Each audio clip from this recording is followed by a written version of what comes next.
ads are here. Pausing for ads.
Hello, hello, and welcome back to another live stream.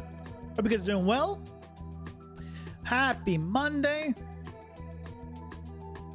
Yes, it's Monday. I have to think about it. I don't know why. I never know why. I always know what day it is, but it's just always like, is it sure? Am I sure? I always question myself. Hey, guys, welcome in. Don't you dare say happy Monday. Ooh. You were a little late with that message. Now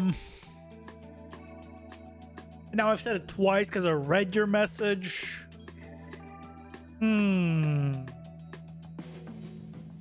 Happy day that comes after Sunday and before Tuesday. Is that better? Happy first day of the week.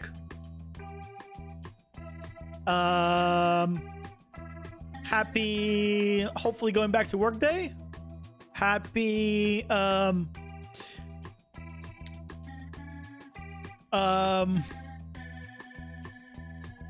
I got nothing else. That's all I had. Hey, Learn Build Play, welcome in. Happy one day closer to Friday day. I mean, that's a good one. Honestly, you know, people always celebrate Friday, but I feel like Friday is not the best day. The best day is Saturday. Assuming you work Monday through Friday, or you're doing something Monday through Friday, Saturday is the best day, because that means you could have slept, you could have gone to bed really late, and you can go to sleep again very late. It's the only time you can sleep in and go to sleep very late. It's great. Friday you still have to work or go to school or whatever it is you're doing. Saturday's the best day. Sunday's not as good because you can't go to bed late, you can't stay up late, but Saturday's the day. And it only happens when you have 2 days off in a row. Also, I'm good. And what do you mean Twitch was hacked? I did not hear about this.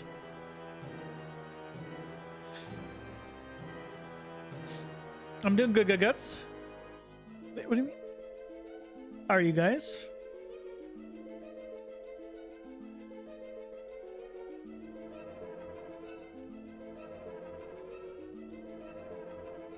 Post a link? Well, no, you said Twitch was hacked. What? Oh, are you asking for you to post a link?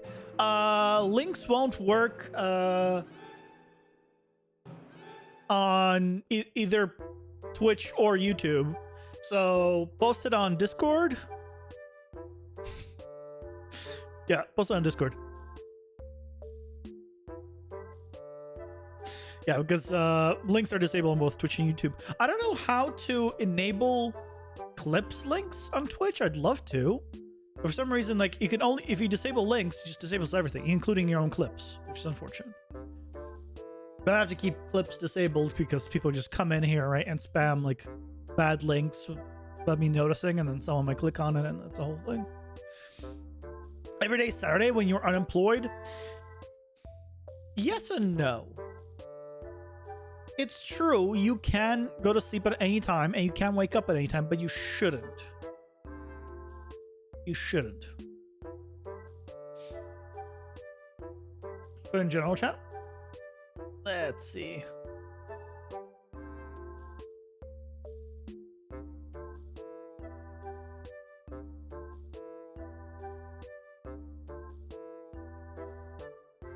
My good sir.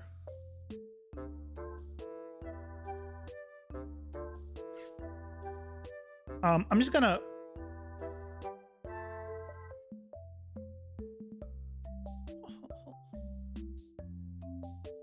Hold on. Just real quick to the screen. Just real quick. Just.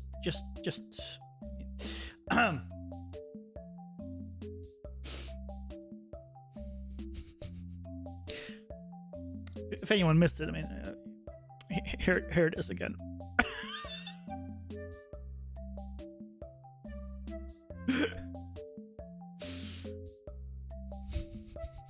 You're a little old too. you're a little behind the times. Like, I didn't hear about any Twitch leak or Twitch anything.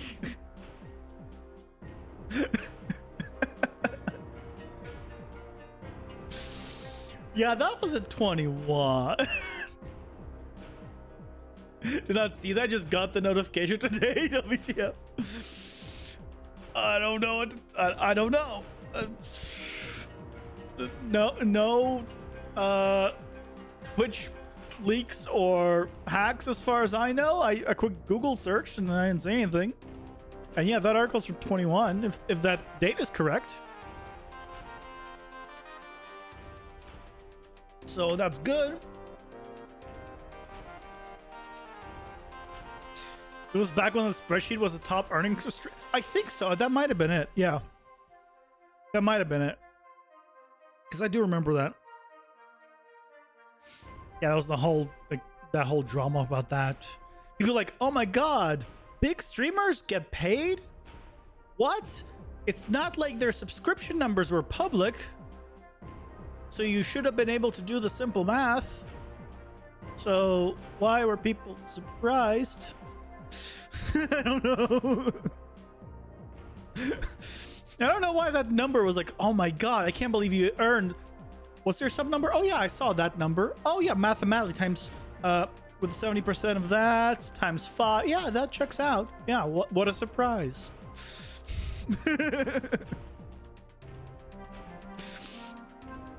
You were like, I'm a double-digit streamer. I am, I've not been, since I started multi-streaming on Twitch, I've not been paid by Twitch a single time, but I have gotten my first paycheck from YouTube. Like a few weeks ago, I think. Plus ad revenue, yeah, but back then there was ad revenue basically didn't exist. It's more, right, it's a newer thing where people can actually get like an actually decent amount from ad revenue, supposedly. But yeah, back then, that it was basically nothing. So, but yeah, we're continuing on with game tip today. So, back at it, back with things. But yeah, good to know that, you know, Twitch is not on fire. And things are better these days because, well, it allows us to multi-stream. So yay! Multi-streaming. I mean, I remember, like, because I used to stream in the past. I dropped Twitch because Twitch was doing completely shitty. Like, I was like going downhill like everything was going downhill. I was like, I'll go to YouTube. Stopped streaming on Twitch and went to YouTube. And then eventually I just stopped doing content for a while because I just became way too busy. And now I'm doing this. And now I plan to continue, even if I get busy. So, that's how it should be. So, what did we do last time? Oh, let's block out stuff. Let me actually see. I'm curious if... I don't think the Dungeon Arctic guy... Yeah, he hasn't been back. There's been no updates, so... Okay, well... Our layout is the way it is. So if we come here... Right, last time we were working on this... We got to this. Which is pretty good in terms of getting started. But now we need to start actually, I want to put in the borders. I put in the walls, and I actually had an idea. I'm curious what you guys think of it. So let's say, is there a good like multi-floor, multi-level view? Yeah, here we go. So let's say the camera is here. I want to have it where, and maybe I'll just do a little screenshot.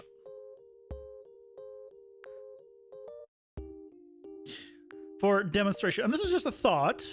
And again, I'd love to get you guys' thoughts on it. Right, so we have this. Now, I want to put in walls. And we're going to assume that the player is standing right here. Okay? I want to put in walls. So, right. Across all the levels, right? I want to have it like, okay, it looks like that thing, that area, etc. But I also want to see down. Now, one idea I had was, well, the walls all come down. Like when you clear the room, the walls come down so you can see everything. But then you just see the floor. You don't see the walls anywhere. So, what if when you come closer to a wall, it lowers, assuming the room is clear. If the room's not cleared, the walls are still up.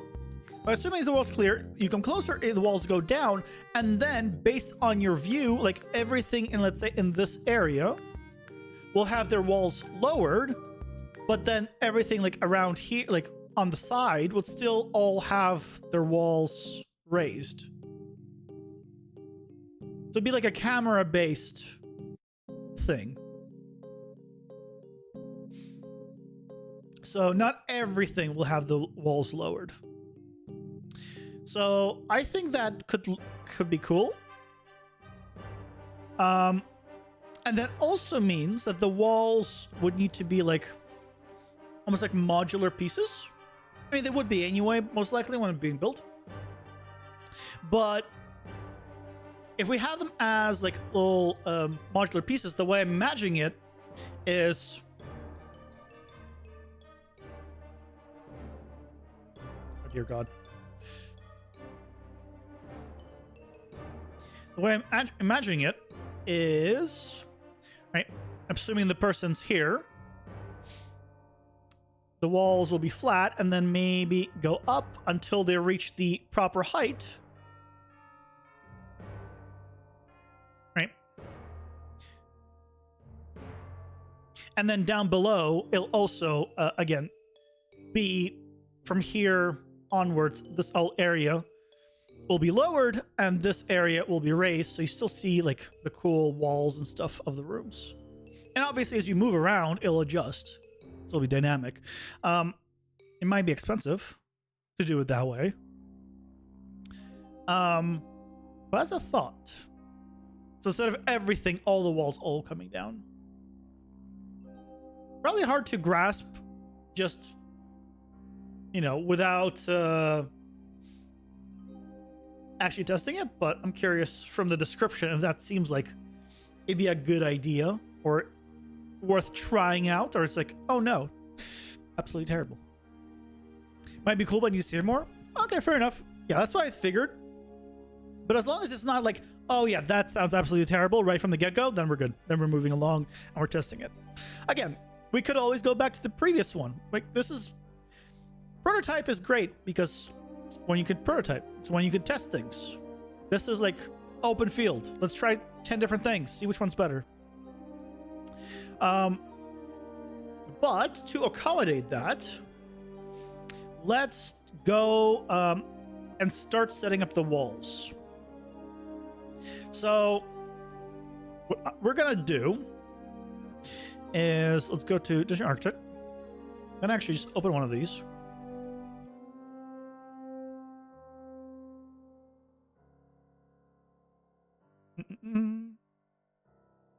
I didn't expect it to. Holy crap! Learn, build, play with the 5 gifts up to the community. 5 people in chat, 5 subs. Holy crap, thank you so much.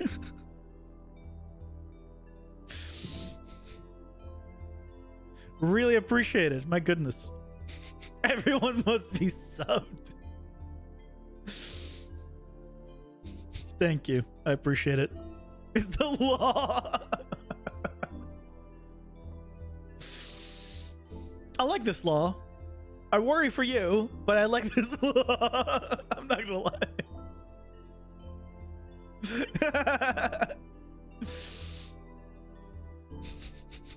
Yeah. I feel bad for, is it next month? No, wait, is it next month or is it this month that they're raising, Twitch is raising prices? Because it depends. Thank you for the gift sub to Guga. I appreciate it.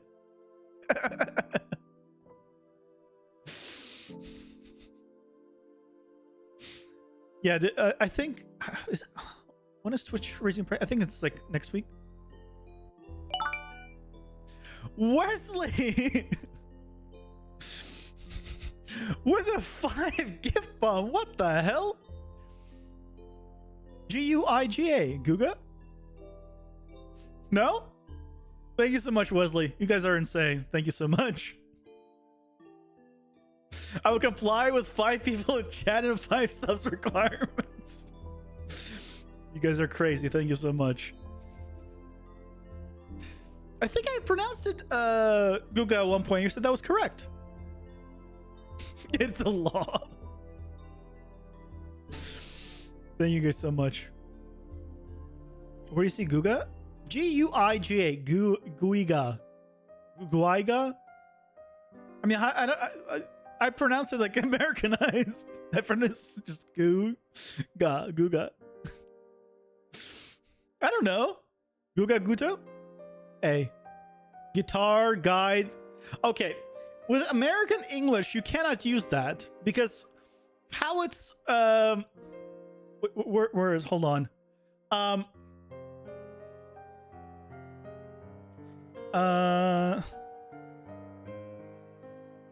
I find it? God, there's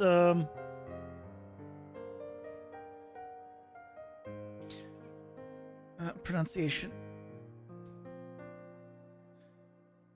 English is absolutely terrible. Shorts.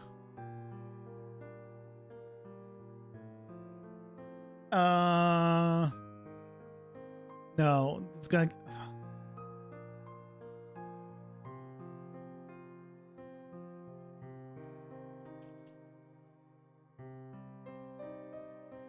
Oh, okay.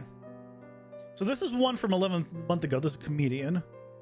So here, let's look.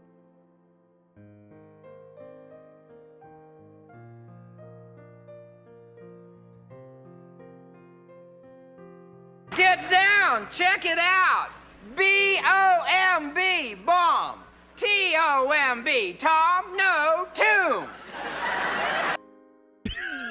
If T-O-M-B is tomb, that's boom, the bomb's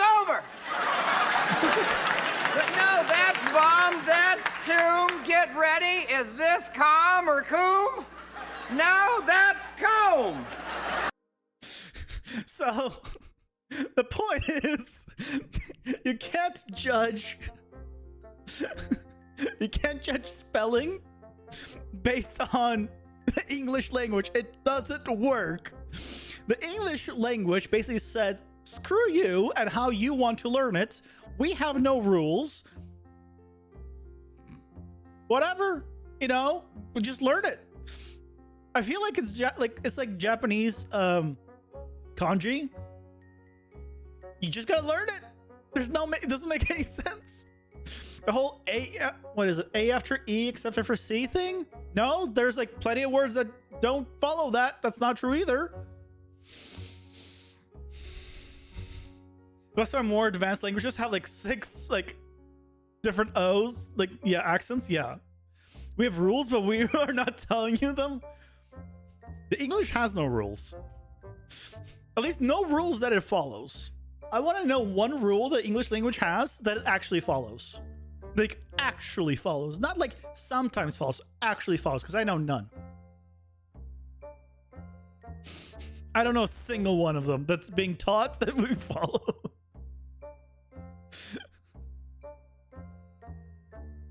Can you find an English word where you pronounced gooey? We went over this. Remember this?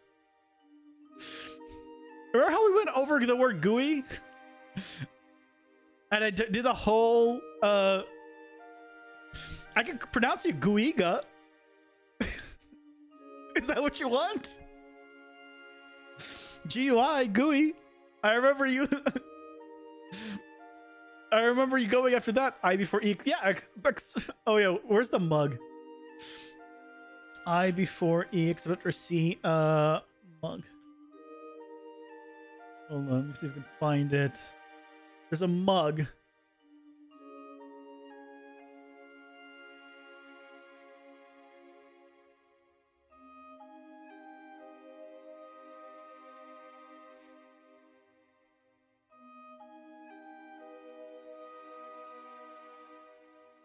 I before E, excepted for C, unless the efficient concierge of the priciest ancient glacier hacienda serves a society of proficient scientists studying a species with insufficient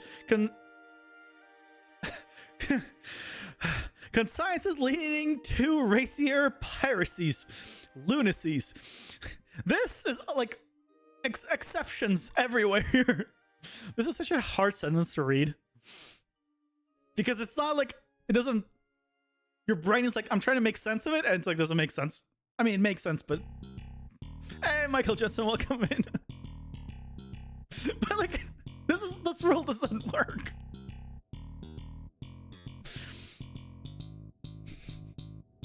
Gorilla guitar, guide, guy, guitar, guide, Guinness. So one of those is already incorrect. Guide and Guinness are pronounced differently. Fun fact, the word color changed from color because newspaper printers used to charge by letter, so that U got dropped because of cannibalism. I mean, the American English dropped a lot of U's, which I appreciate. You know, I do not understand the point of a lot of pointless letters. I don't know why we have CK pronounced as K. We already have a letter that's K. Why do we need another 2-letter thing that means the exact same thing? No, we were talking about how the English let me replay. We're talking about how the English language has no rules that it has like teaches that actually it is consistent with. Right? This is a rule, but no, it's not, because it's not true, because here's all the exceptions. So there's no rule in the English, like American English. I don't know about, you know, another language, another like English version that is consistent. No, you just have every time I call you proc or mines, and I'm going to intensify. That's fine with me. None of them are gooey. Yeah, but that's why you say goo. Googa. I said Googa like at the very beginning, and you said, yeah, that's correct. No one ever says correct.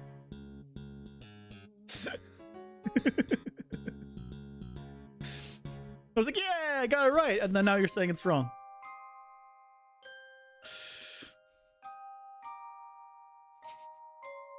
Well, I mean, it is what it is. First time you said Guga and you didn't know it was you? True. That is true. I can't argue that.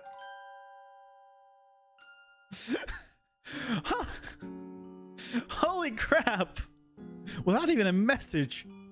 1,000 bits? My goodness. Learn, Bill, play. That is insane support. Thank you so much for that. Didn't know you had these? Yeah, just casually. Ah, here you go. Thank you so much for that. The first time you said Guga and you didn't know it was me? Yeah. Was after you learned that was you started saying wrong? I'm sure that was... For sure was the target? No. No. You gonna have them? You're tired of carrying them? I hope to be in life sometime where I can be like... I could say the same thing. Jesus Christ. With another 400, I'm mistaken, 400 bits. Fun fact, you can do TTS with bits. At 100 bits, you do have TTS. But I appreciate them all. Thank you so much for all the support. Jesus Christ. You're insane in the best possible way.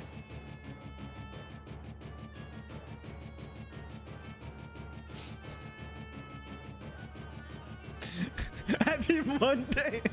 Don't let Gugas hear that. Here, you know, we don't like being called Guga, so we'll just say A. Because it's Guga Guto A. So, A. Bruh.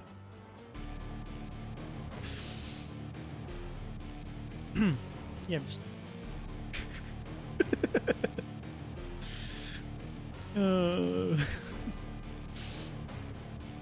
Thank you for making my Monday better.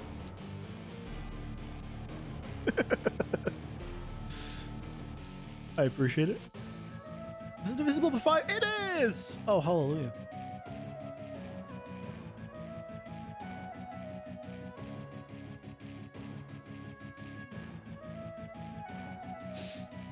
Hey, Ninja Sonar, what are we working on?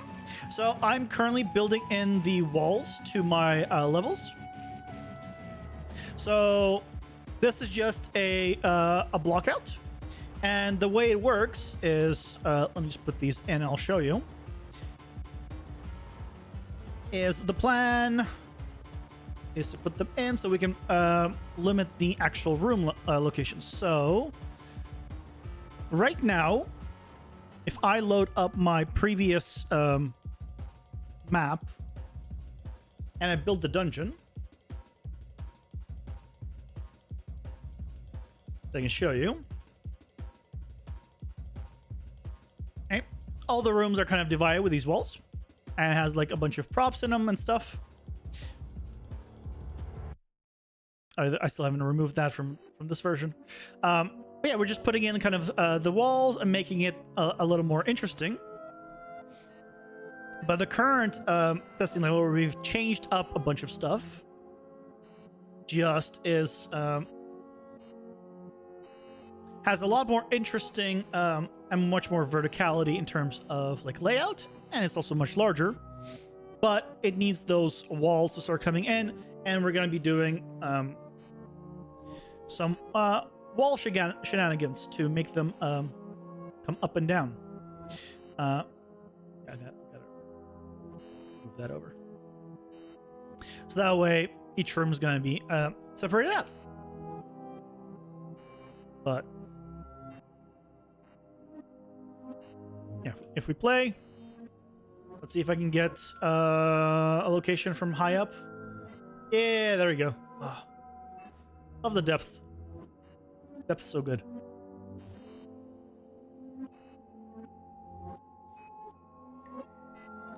Yay, depth.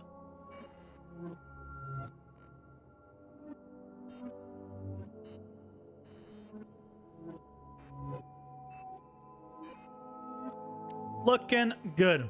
Okay. Ads are here. Oh, Pausing for ads. that's time.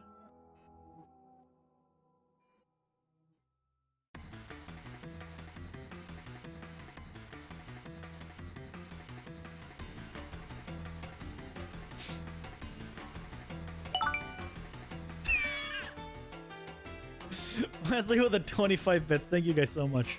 You guys are insane today. Thank you so much.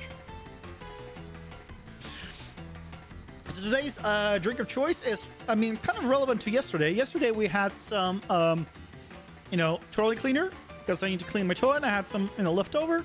And now that the toilet's clean, I can just drink some toilet water because it's a clean toilet. Why not?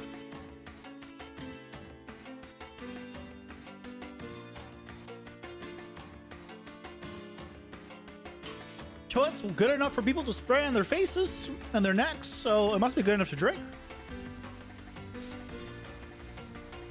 Insanity begets insanity. Nothing insane about this. This is good. I've cleaned this. This is sanitized. Nothing wrong here. You're about wrapped up with your procedural dungeon generator. Ooh, very nice. Now this, I'm using Dungeon Architect. So yeah, I bought it. Because like a very advanced dungeon generator is very complex. Like you could do it, but if a tool for it already exists, that's just like will take me a long time to like even come close to. Just it's not worth the hassle. Honestly, that's something you would expect from me.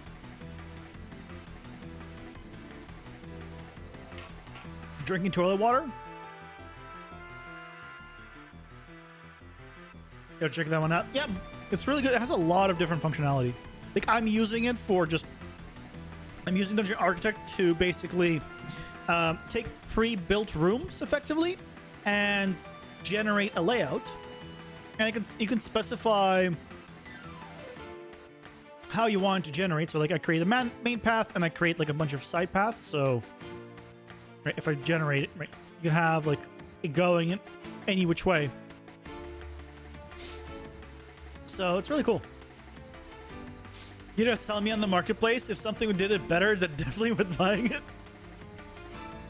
I mean, not necessarily. Depending on something can do it better, but you could like, it's not time-wise. It's not.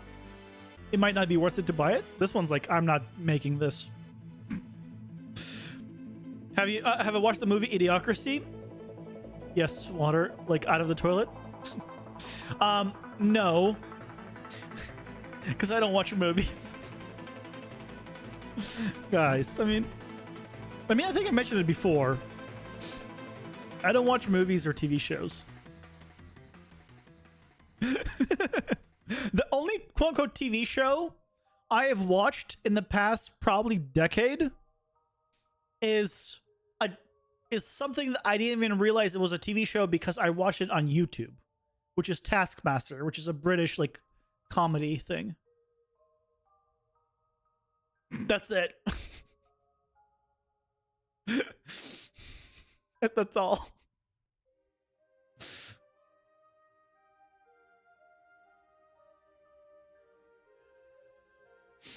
First time we spoke about a movie was 30-year-old movie. So, oh man, are you talking about History of the World Part 1?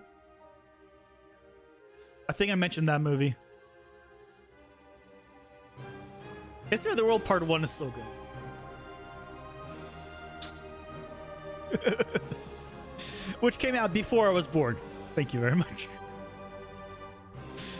I don't know how my dad got it, or when he got it, or why he got it, but he got it, and so it became a thing.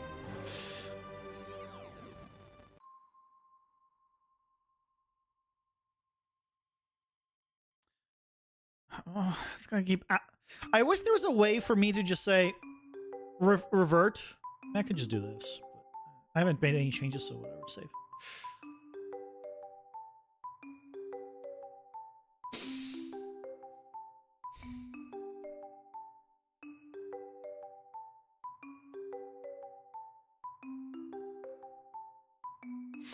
I was like, oh, cool movie from the 1972, super fresh.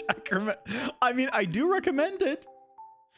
History of the World Part 1 is an amazing movie. I found it so hilarious. Like when I was young. I still find it funny.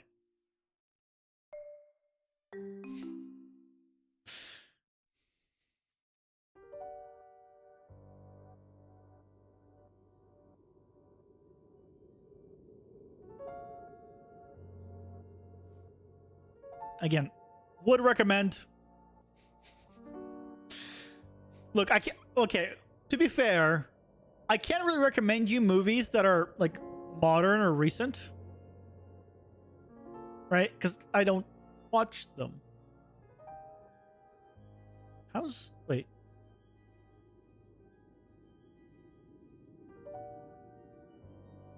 Oh. Because this was too long. Maybe I can make this one shorter. That fits better. Why is it odd though? I guess this area. I should watch Dune. Maybe. That involves watching a movie. You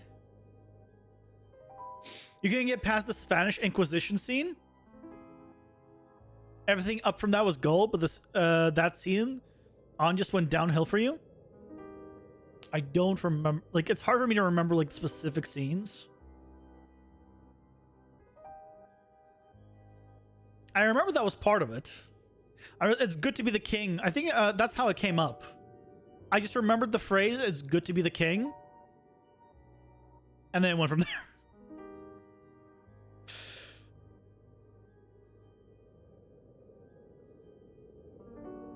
Oh, it's 1-2. It's 1 over.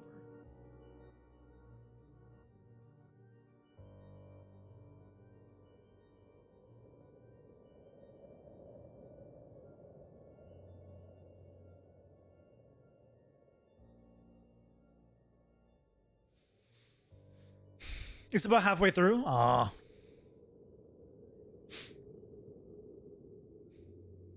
But yeah, like I have not watched. So the only okay, so I have watched some movies somewhat recently. I went to visit my family in January. I surprised my dad for his birthday. And I basically just came to visit for like a few days. He showed up on his birthday, but he has a lot of movies. He's a big movie guy. And I went and I was like, you know what I haven't seen? I have never seen like the ending of the Marvels series. Like, I've seen like most movies at all. Like, I think I'm missing like maybe 1 or 2. And let me check something real quick. No spoilers, by the way. Don't worry. So, Marvel's Endgame came out in 2019. For basically 5 years, I was not spoiled on that movie. My dad, before I started watching anything, spoiled me on the ending of the movie. 5 years I went without a spoiler.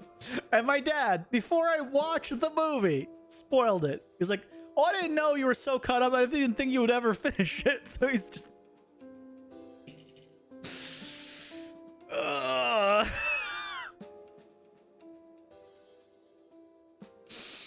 Honestly, got it? No. is, like, right, a lot of people say, like, it's hard to not be spoiled on things. I never get spoiled on things because I don't, like, go on Twitter to be spoiled.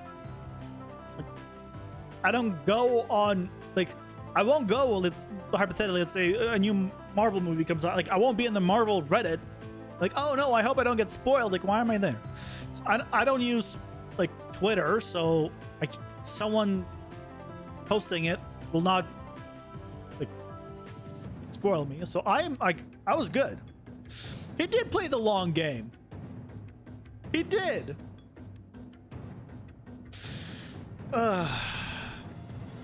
You like spoilers? They motivate you to watch. Tells you how an awesome movie ends, so you get excited to watch. It depends on the spoiler. Sometimes, but usually, if it's a story spoiler, I don't want it. Like, I don't mind backseating. Like, if you want to backseat me, like, with mechanics and stuff, go nuts.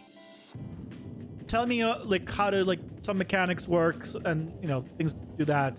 Did I miss something? Let me know. But yeah, don't spoil the story, because that's the whole point of it. Don't watch Titanic.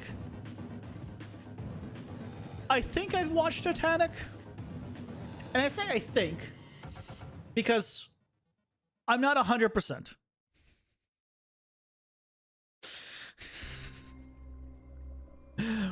And the reason I'm not 100% is because I don't know at this point if it's been so long that I just remember only bits of it, or it's because the only bits I remember are the ones that have been, you know, shoved down my throat by the internet because that's the only parts I've watched.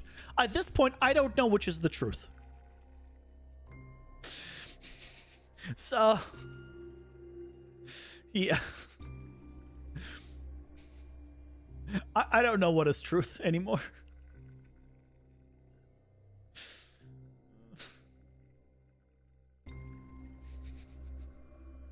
You don't want to tell me how it ends?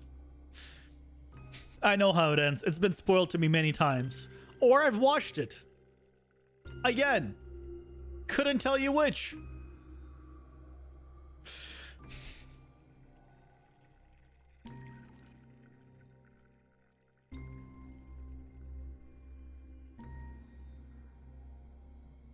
Watched it the billionaire version of it? The reboot, you would say? Wait, Titanic had a reboot? Sorry, did you just say Titanic had a reboot?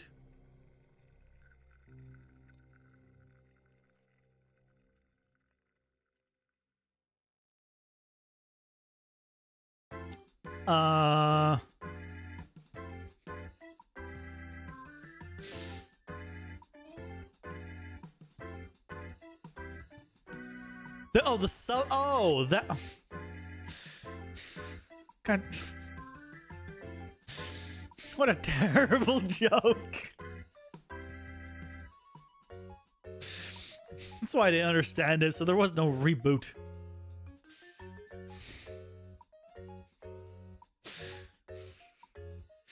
I think that one's too far. That one's too far. I'll say it. That one's too far.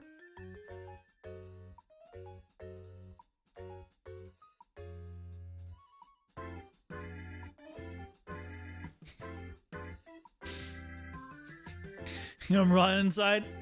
I mean, yeah. Supposedly.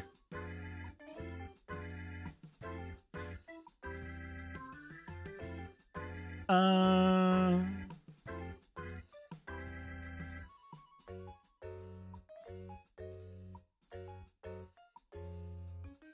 make two short ones there. So I want to be able to jump here. Or designate these as jump points. So I guess this would be open. Because you still should be able to jump between here and here. Get a sinking feeling about that joke? But God damn it.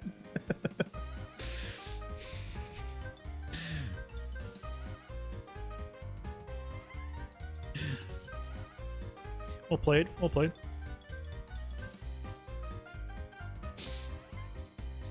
Fun fact, I'm a sucker for puns. I don't know why. I love dad jokes and puns. No clue why.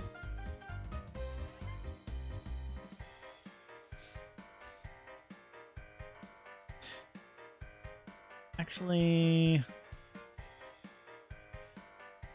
this will be it's almost like I'd want to custom. Hold on. Can you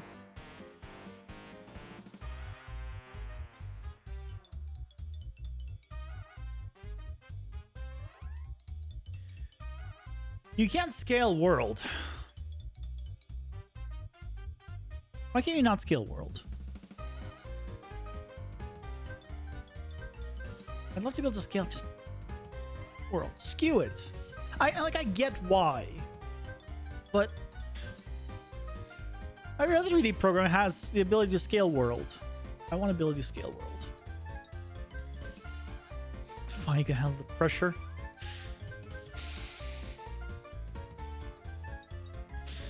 I'm glad you can. Let's keep it that way.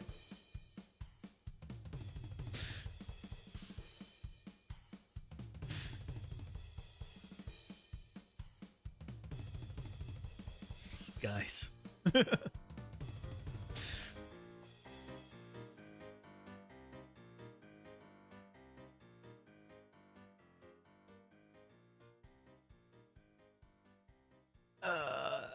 One. Yep. This is going to get one narrower. I'm making it one narrower just to make this more of a proper grid.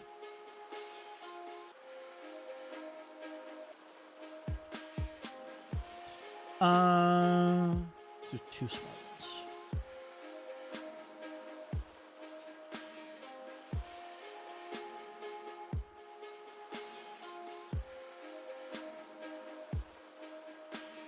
You're curious now? What about?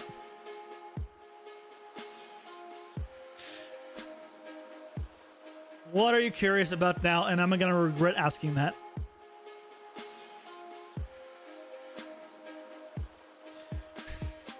But don't make me regret asking. What are you curious about now?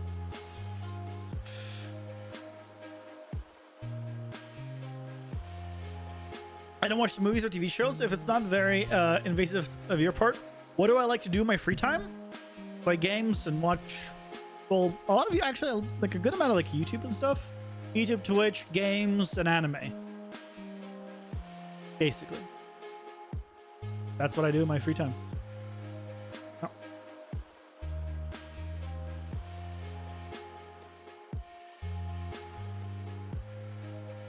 Pretty much it.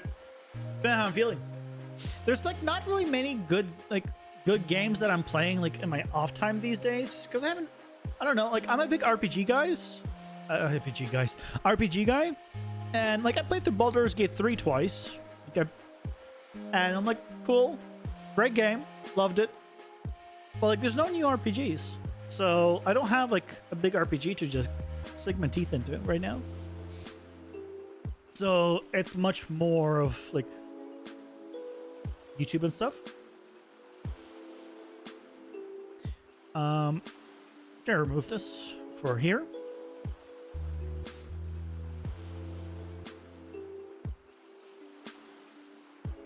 So yeah, that's kind of how it is.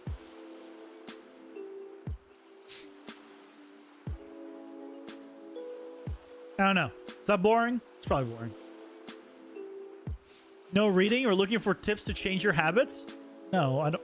I'm reading all your chat. I'm reading. If you're talking about books, then no. I was in advanced placement English, honors English, in high school. I got A's. I did well. I didn't read a single book. But I still got A's on the essays about the books and discussions about the books and whatever else. You just know how to bullshit well. English is just a bullshitting class. That's all it is. If you know how to bullshit well, you'll do fine in English.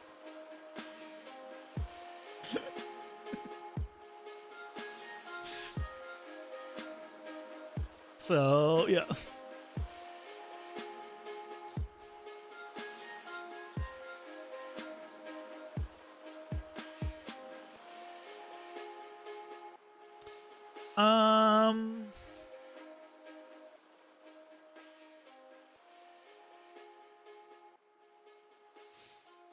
I guess I'm not gonna have these. So,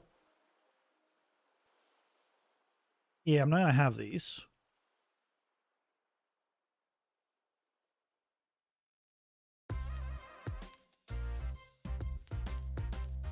Any practical way that you could use PCG to drop those walls at the boundaries instead of doing it manually? Because the shape is completely randomized. I mean, you could, but I wouldn't do it with PCG. I'd probably do it with the blueprint. Because you need to have a lot of information about the points here and the blueprints here and whatever else is going to be here.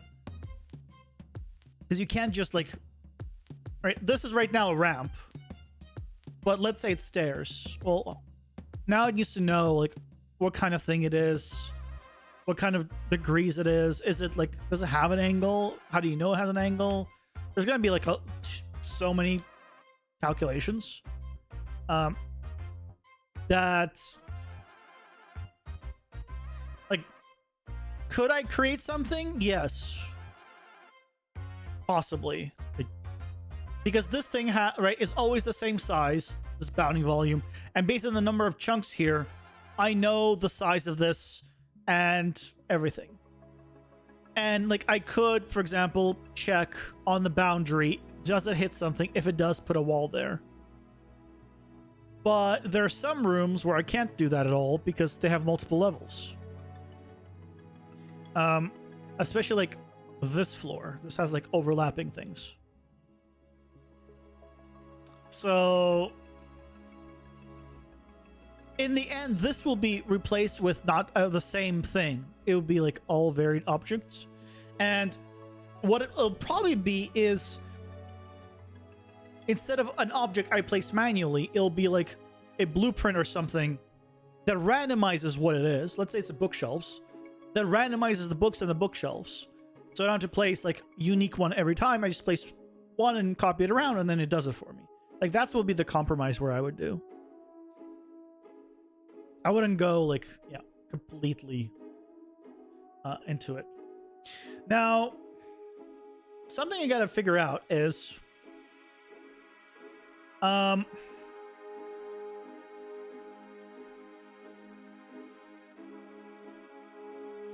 so here's a question for you guys.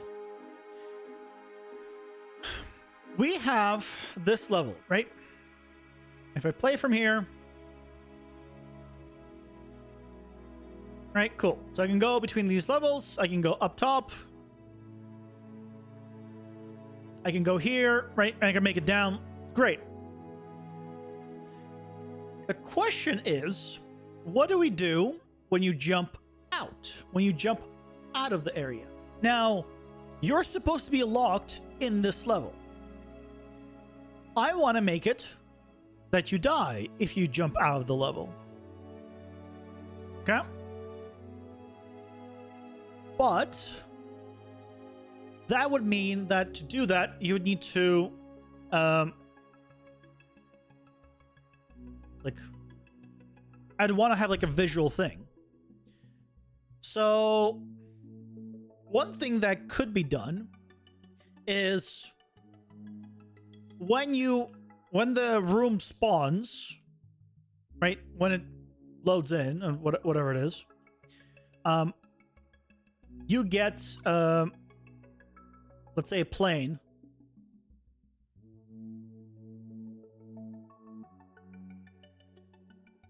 right, at the bottom that is, well, lava or something. And so if you jump onto it, it's just death.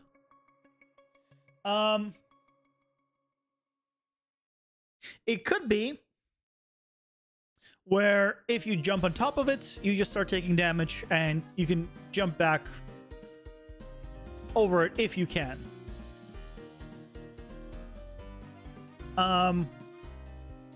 Pros and cons with both.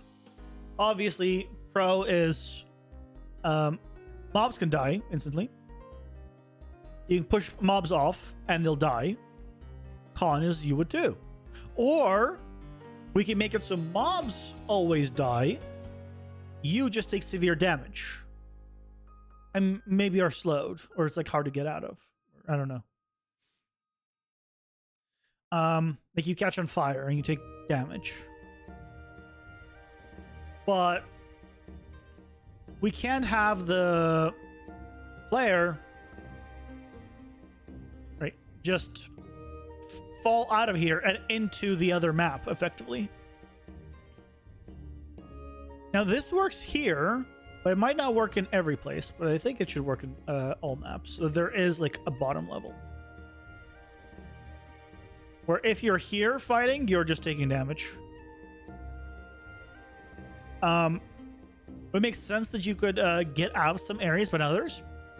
Now that I think about it, I think all areas should have a place where you get out of, because I don't think I have any that are, because the room door is always going to be at this level. So that means there has to be a platform here that you can jump onto. I'll always have it like the wall open. So yeah, it should work.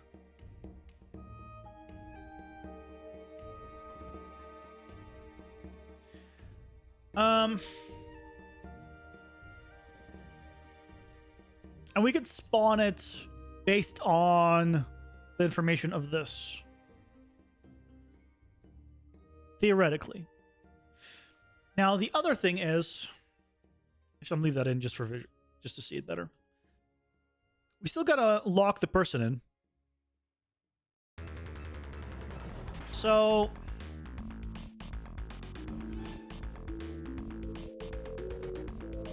we need walls, right, all around still. Because you shouldn't be able to get out. And the walls, obviously. So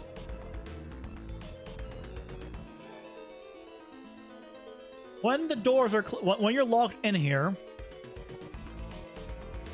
I think these will not exist.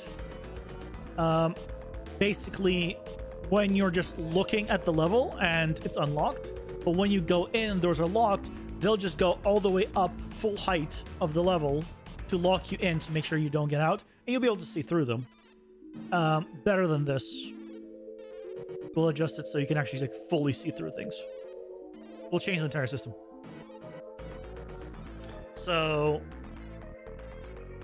I think that's how we do it.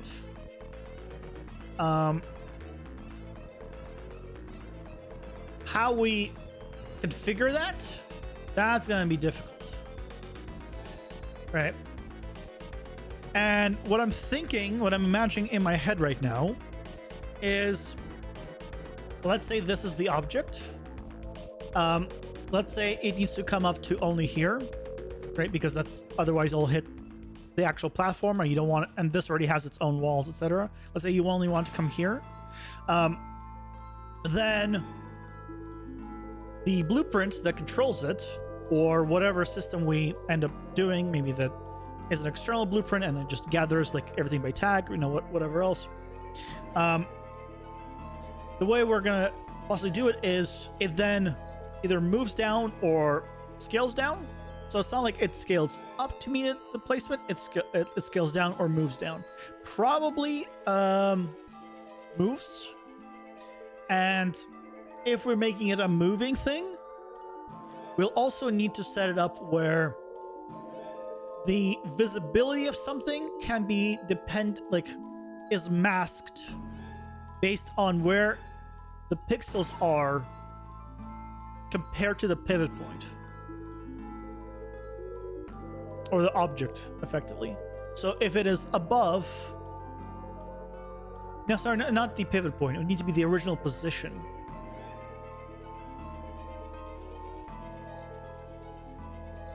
What do you need to be position? No, it could go off pivot point because it'll be...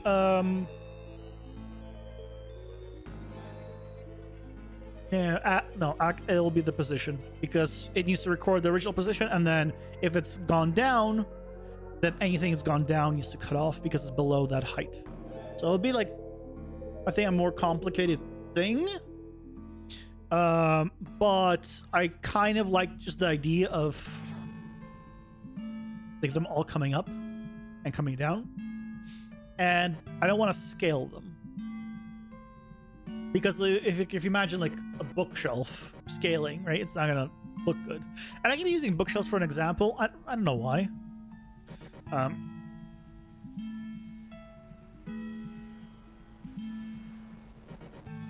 But right, if you had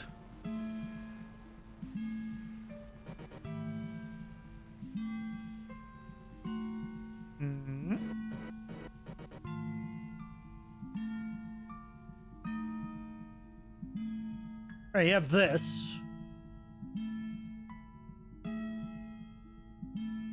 It'd be weird for it to do this until it's like it went away. Right? I feel like it better if it did this, and then maybe like shook as it went up, and there's like a rumbling sound as like it comes out of the ground, kind of thing. Like it have a cool effect. So that's what I'm imagining in my head.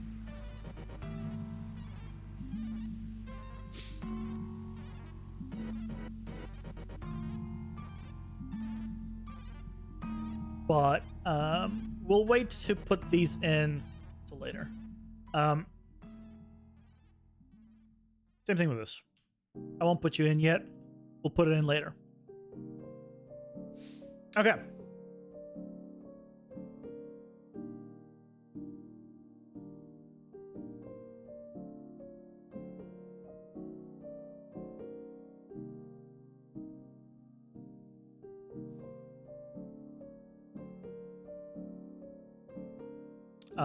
Is this sticking out? It is. Was this sticking out here? It was.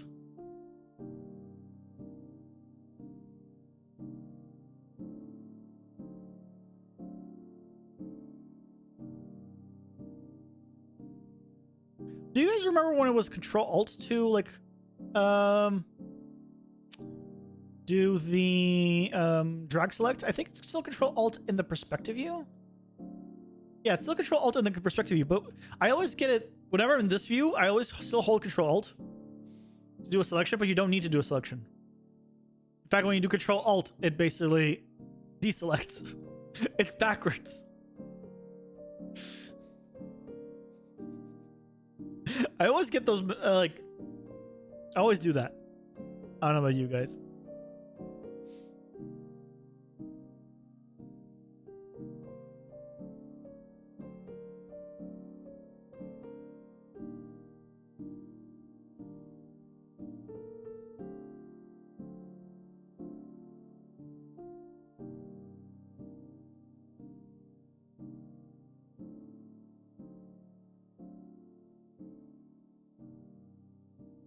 Go.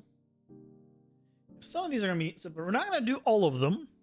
We're gonna do these for a bit, and then I think we're gonna do the blueprint parts because I think that's gonna be the more fun part. I've seen a few of these as like guinea pigs. I guess that's one way of phrasing it. Oh.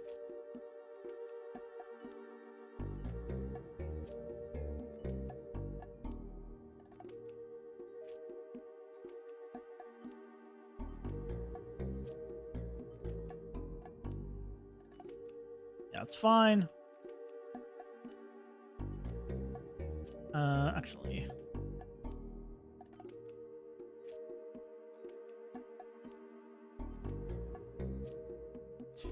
Oh, this is shorter. Okay, time to increase the width of this.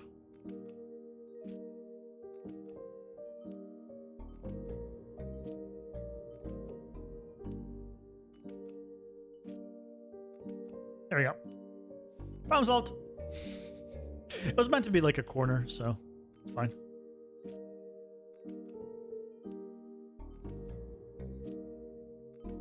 Also, oh, Ads are here. Pausing for ads. ads time.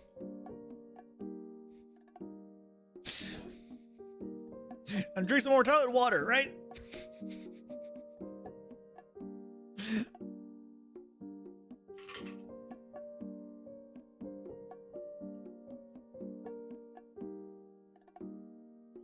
Then we do this one, and then one more, and then we'll do the blueprints. Or at least I'm figuring out the blueprints and everything I want to do. Because I don't know how I'm going to tackle it yet. I have ideas. Nothing tested. Nothing practiced.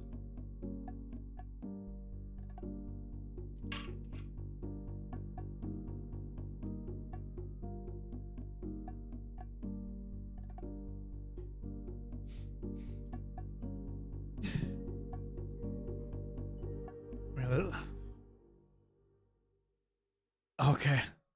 I'm like quietly listening. There's a very loud ambulance outside, or probably a fire truck. And I'm like, is it being picked up with the microphone? No, it's not. Hallelujah. You guys don't get to hear it. Or do you guys hear it when I speak? It might be getting picked up when I speak. Because maybe it's above the noise gate. But hopefully you don't. Speaking of noises, though, I was almost there was a chance where I had to either delay or cancel today's stream, and now it happened like less than an hour before the stream. Not through my own doing, but you know, it's almost dinner time when I stream, around dinner time, and people in this apartment complex don't know how to cook. The amount of times the fire alarm goes off is way too high. And most often than not, it just goes off and it's not actually a fire. So thankfully, when it went off and I was about to get up, ready to go, they made an announcement that says, hey, you know, let's just confirm, you know, that it's a fire and everything's, you know, actually bad. You can stay in your apartments. Like, thank goodness. And thankfully it only lasted like 5 minutes. But one of the times that it happened, the like I was outside for like, it was like for like over an hour. Don't know why. So there was a chance of delayed / canceled stream depending on how long it took, because it was like 30 minutes before the before stream, something like that. So, yep.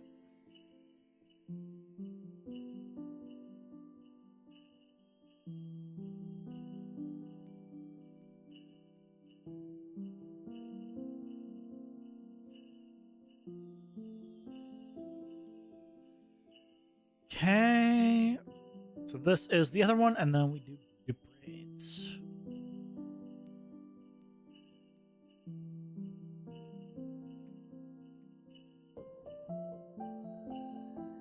So do we want I think I block off the edges. I don't block off this. So you can just fall off if you want. Hey, turning cog. Welcome in.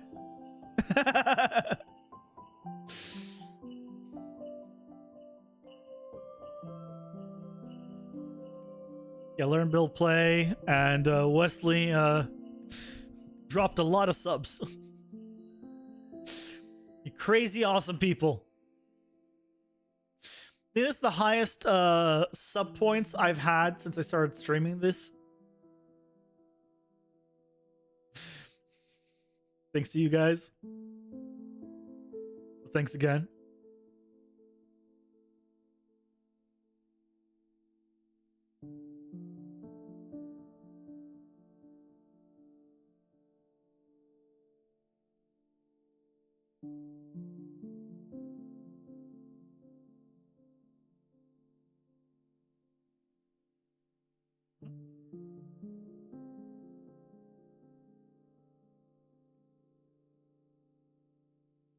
So, what are we tackling first? I'm thinking... I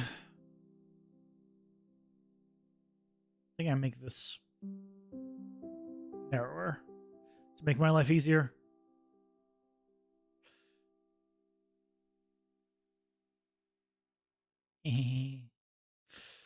Okay. I'm thinking... I want to do the camera thing. Where, depending on where you look, it will hide them.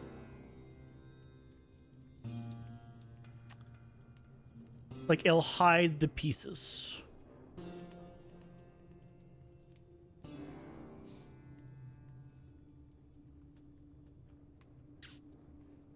Yeah, I think that's what we do.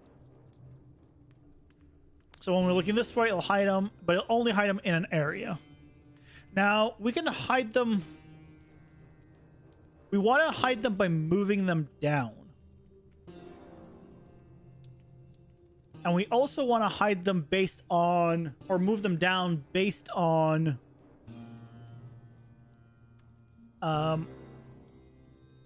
how close they are to the center of where we're looking. Ooh. Is that possible to check? I think it is. Which is one of hiding stuff. So right now I'm just putting in some temporary walls. This is just my room blockouts. Oh, when you do a snap, it snaps each one individual when you press end. Oh, that's cool. I didn't know that. Really good to know. So this is just the walls, basically the bounds where you can't jump out once you're locked in the room. And basically, the end goal is going to be if I load you and I build my old dungeon, right? It's just to have like, okay, here's the room shape. Here's the room. Right? It just shows where the ends of the room are. But the plan is this is just a temporary thing that's gonna like show that, hey, something's gonna be here, and it's going to be like raising up. So when you're locked in the room, it'll come up, let's say a bookshelf. You'll have like full bookshelves, but the plan is to when you clear the room and you come close to the bookshelves or looking in that direction, it will drop down. So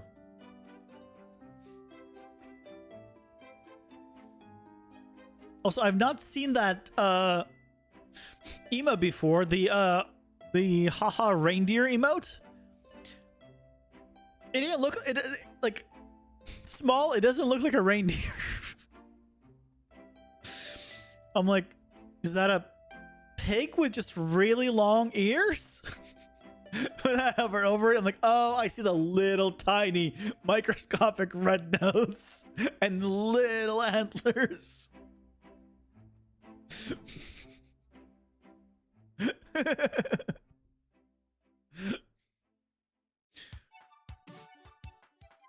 I'm not familiar with all of the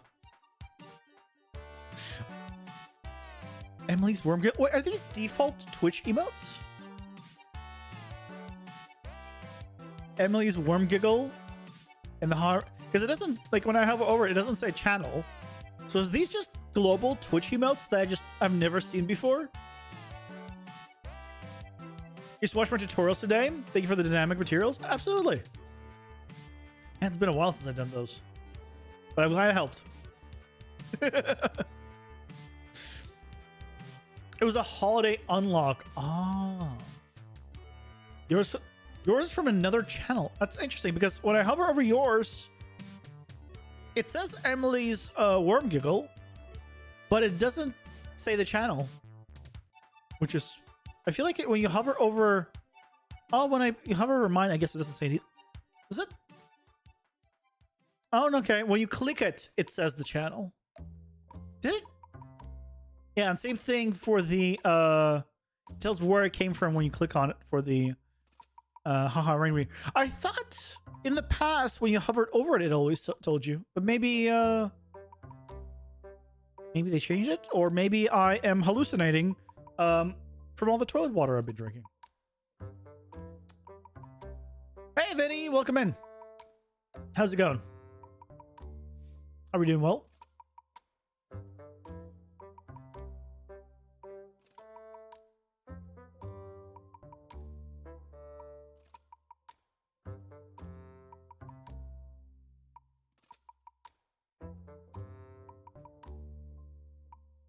Okay, so we're getting some of the levels. Oh, I just realized I did the boss room, but I didn't do the spawn room. Spawn room would probably be the easiest one to test with. Let's do the spawn room as well.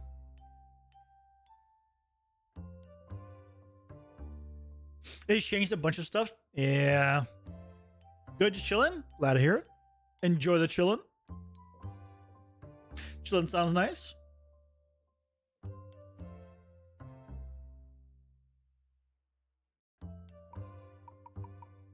Yeah, we already see through it, but that doesn't help. Okay. Let's open up the spawn room.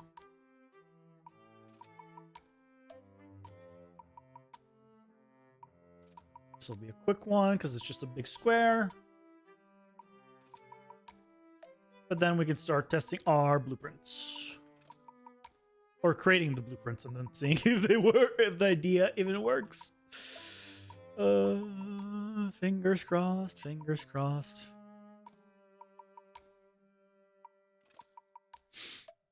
You can't make good progress on game devs same day you do regular job.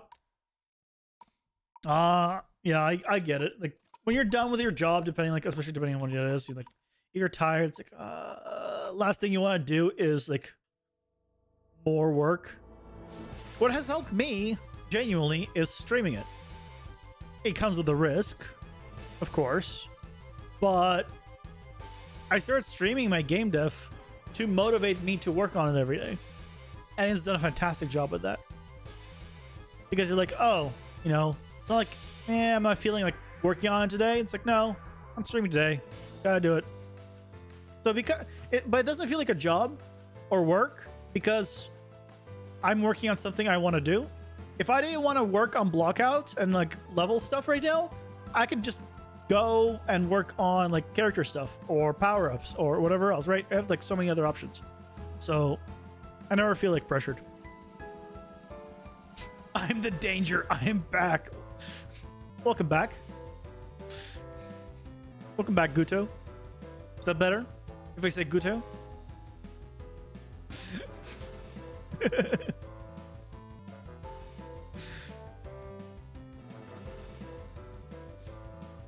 There are cases more like ideas got drained from daytime. If you have like a lot of ideas during the daytime, like write them down on your phone. Just write down the ideas. Or what really helps me is going for a walk. Like I do if I'm stuck on something, I'll go on a walk and I'll just think.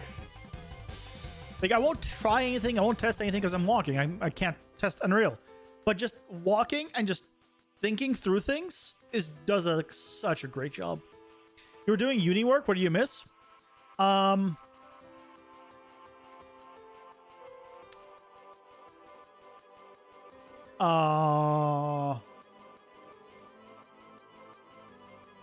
Yeah, I got nothing. I'm the worst salesman ever.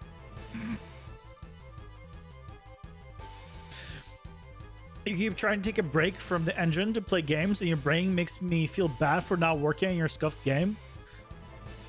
Yeah, that's unfortunate, but yeah, you should think of it this way: playing games is good. Like, you should not just work on your own game. You should play other games, because how else are you gonna see what everyone else is doing, what everyone else is enjoying? You can like go like blinders on towards making your own game, not like be focused on it for years, and then hey, the industry has changed, games have changed, what people want has changed. How are you gonna know? Play games, see what people enjoy. People take ideas and like stuff from all the time, and they implement it into their own thing. They kind of, every game is like a lot of mixed matches and some unique parts that make it theirs. So yeah, play games. Don't feel bad about playing games for research or not for research. I mean, when you're enjoying a game, that is effectively research too, because you now know, hey, I enjoyed that. What did I enjoy about it?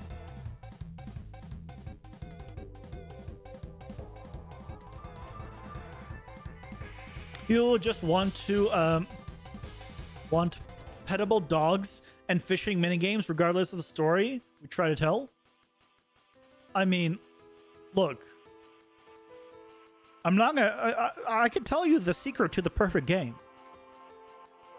All you need to do is put a big raft in the middle of an ocean with 100 petable dogs.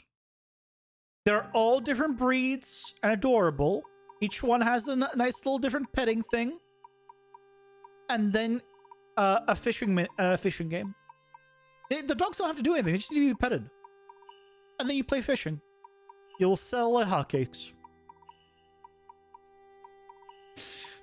You'll sell. People will play it. To pet the dogs and fish. Of course, you need some mechanics, I guess. But those are secondary. No one's going to care about the mechanics of the game. They're going to be too focused on petting the dogs and catching fish. I think maybe you could feed the fish to the dogs. Oh. You stop playing games to focus on your studies. Actually got in your way. Other games help creativity so much. Yeah. Games help. You played that game, but there were llamas, goats, and chickens you kidnapped from islands. Not quite the same. Also, are you talking about Raft?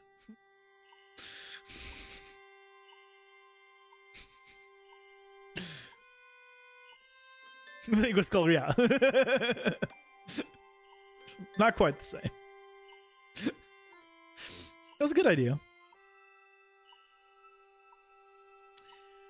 Okay. So what we want to do is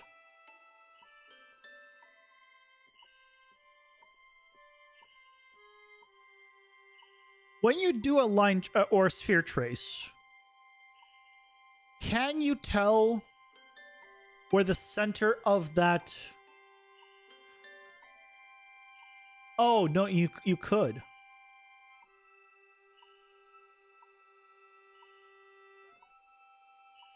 So when you're doing a sphere trace, I think this might work the way I'm thinking about it. We'll test it, of course, right now.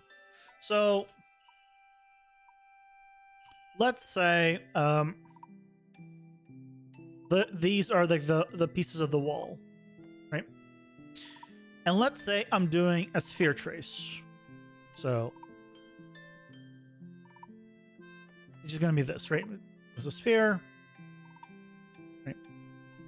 It just goes up. But when it's going, it eventually hits something first. Right? This first thing is the closest point. And then I also have a reference to everything else it hits. So then I have the full, if I, this is assuming a multi-trace. So if we do that, we can have get the original one, get its hit point, and then check the distance outwards. Do I just stream so chat is your rubber ducky? Yes.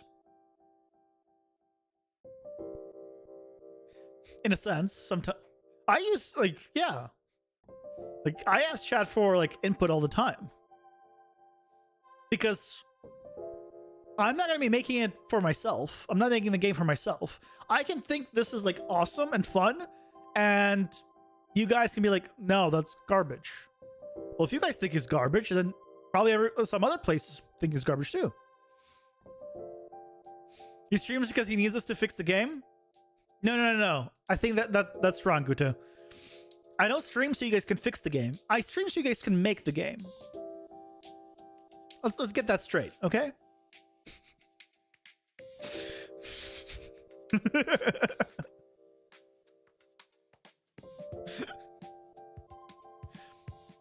But I think this can work.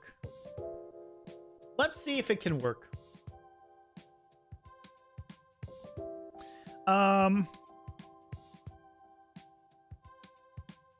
I'll test test here. So these guys, do they have a tag? Yeah.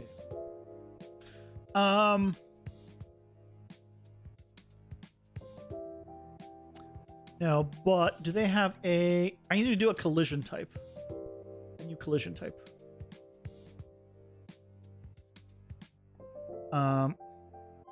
Default. So we need a specific collision mode for these guys.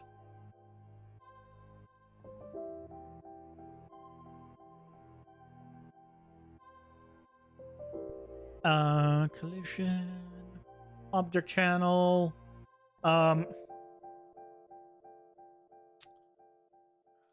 room wall. Default response is ignore.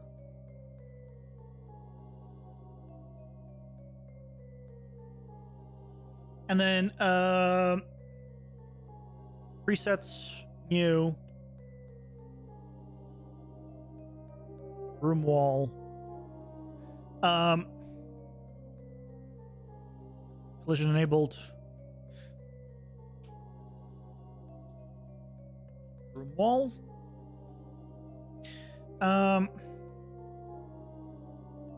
all exterior walls. So it needs to ignore ability, trace. Yep, ignore the trace for that. Ignore the trace for that. Splatter. Yep, that's correct. That's all correct. Now it's going to block room wall. Ignore special wall. I think this is correct.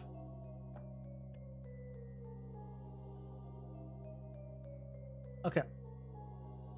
So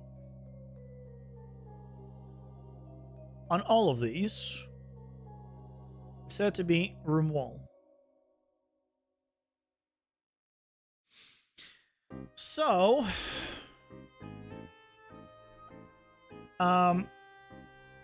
we need to do this on all of them, but now we just select the collision mode.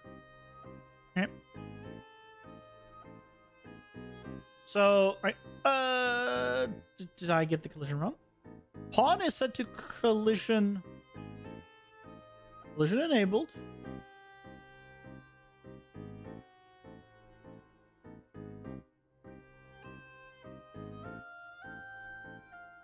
What? Oh. It's because I need to set the my characters to ignore room walls. Yep, that will do it.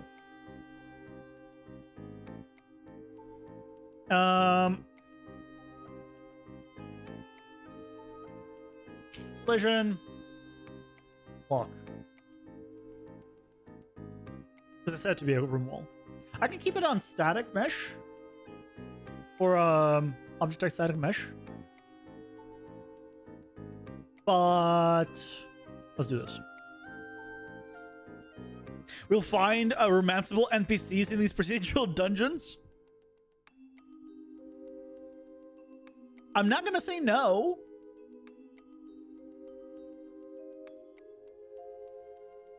So maybe.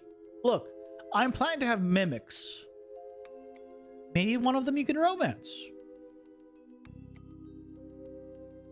Just saying, you know, that would be technically a romanceable NPC. Will there be player housing? Can you fit inside of a chest? If you can, then yes. Because when the mimic eats you, you will be inside of a chest, which is technically a roof over your head. It has a door. Depending on how wide you open it, it also has a window. Say, it's basically a house.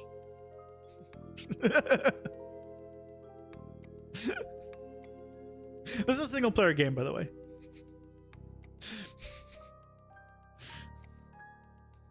So housing, probably not. But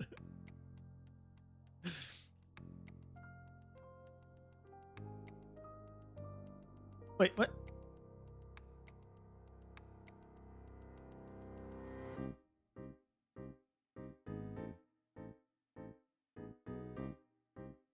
What? I thought this was the problem.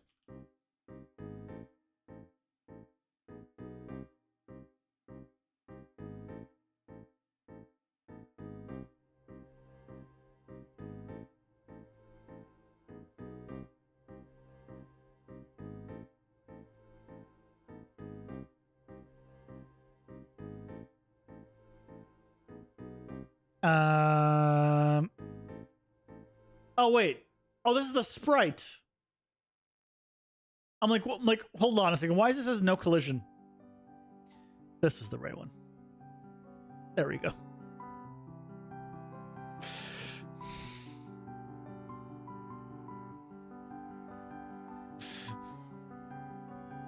There we go. That's what we wanted.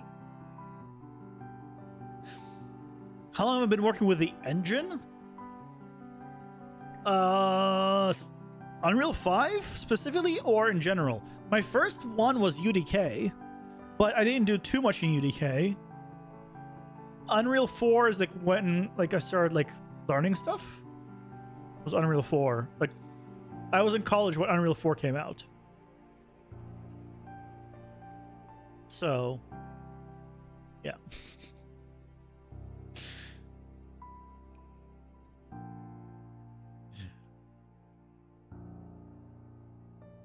I wonder if I could.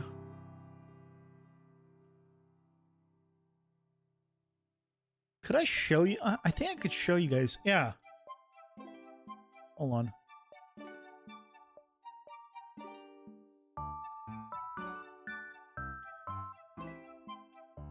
Show this. Can't right click on my own website to save my own images.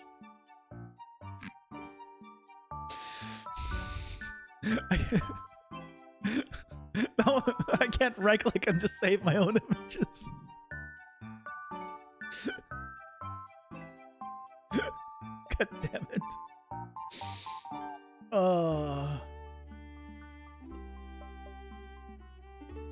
Hold on. Oh. Second. Give me a second.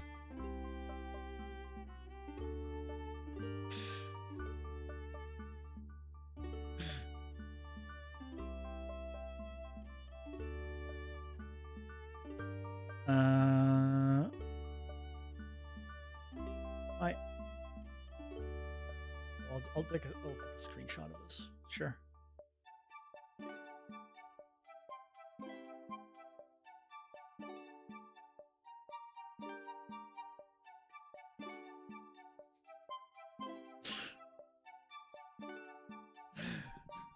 This is in UDK.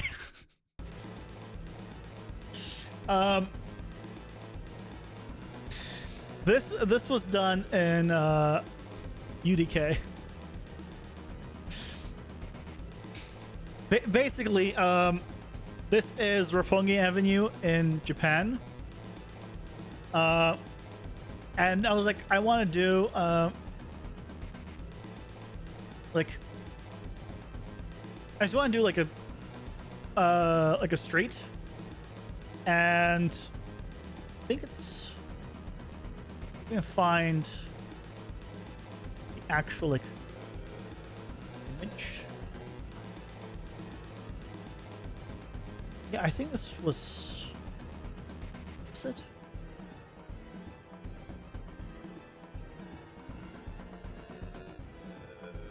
I think this is it. Like, actually Roppongi Avenue. Like, this is that... There's a building over there on the left. But I think this is that building. You see, yeah, I think that this area is what I built. Oh.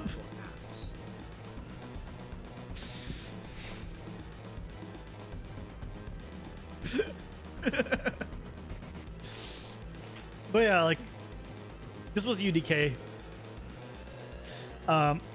Modeled everything. Obviously textured it. Obviously does not look great. All of these obviously are decals, and they're glowing. It's raining, so lots of bloom. You know what? For UDK, I'll take it.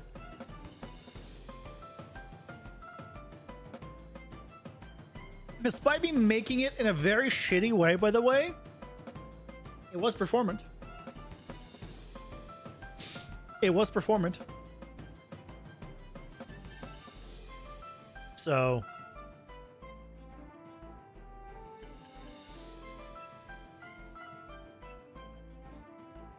Yep.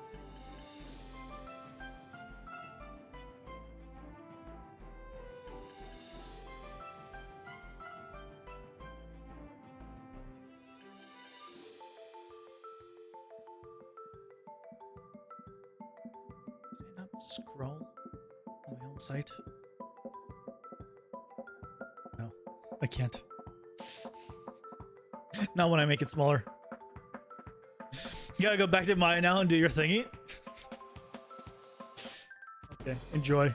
Enjoy doing your thingy.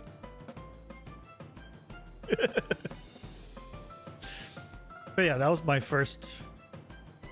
Really, UDK was the first. And at this point, I can't even open that project. I tried at one point, like downloading UDK.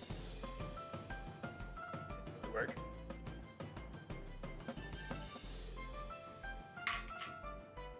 It didn't work. But I haven't tried it again in a while, but there's no point to. Like, it's not like I'm gonna go back and like remodel or update that. The models were actually pretty good. Like, hold on. Just this last thing.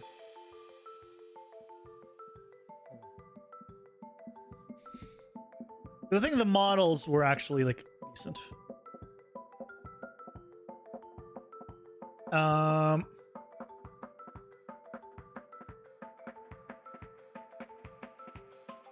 Snipping tool.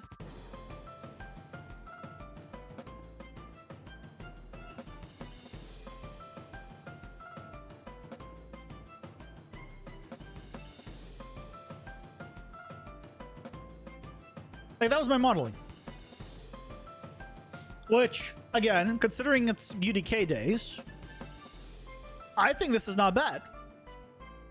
I think this is quite optimized. And so, you know, one of the biggest things back then was triangle count. You know, these days you can handle a lot more triangles because you have better hardware and things. But yeah, I was pretty happy with this. But yeah, this was like UDK. This was, I think, like around like the very start of Unreal 4, or when it was just like getting to be released. But you can see like everything had as low poly as I could with just getting the detail. And here, right, you can see like obviously here I need the detail because it like had like those bent inwards, so it looks like it's high detail, but it's not, just because the wireframe thickness. Yeah, lampposts and stuff.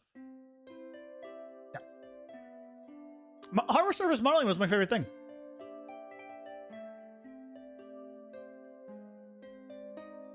To be fair, Arkham games were built in UE3. A lot of games some games are still built in UE3. I should recreate that in UE5. I have better things to do with my time than that. I could. I'd do better now. Like, just recreate. By the way I modeled that place and textured and everything is I used Google Street View. Like, I pulled textures from Google Street View. I like got the reference from Google Street View. It was literally that. That was my only reference. Basically Google Street View, because there's no like photos. I didn't live in Japan. But yeah. Okay. But let's get to this. I watch 16 hours of YouTube every day. Where did you get that idea that I watch 16 hours of YouTube every day? I stream for 3 hours, so you're assuming that 19 hours is that. So what, you think I sleep for 5 hours? Is that math checks out? I'm not Thor. I am not like, I don't have that, short sleeper, thing where you could sleep for 5 hours and be like rested. I wish. That'd be awesome, but no, I don't. 8-9 hours. That's like where I need. Oh, like 7 to 9, depending. That's like where I need. I can't do 5. I can do like 5 hours, maybe a night or 2, but that's it. And you don't want to see me when I'm lacking sleep. I'm a zombie. Like, no one talked to me, no one asked me anything. I'm like a zombie. Like, no emotion. Doesn't matter. Just no energy. I can't do it. Just yapping excuses, I guess. Sure. Okay. Let's set up this trace. I mean, for now on the character. And then maybe we move it somewhere else. Because we have the reference to the camera here.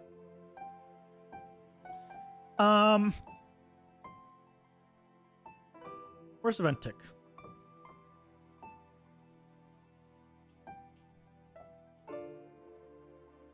Here.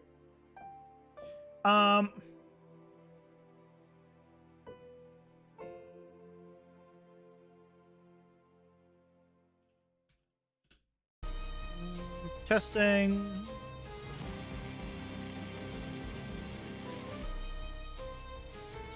Yep. I put it somewhere else. Okay. So what we want to do is a trace from the camera.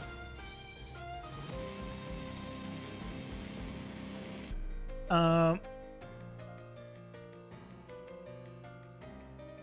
we're going to do a multi-sphere trace, actually.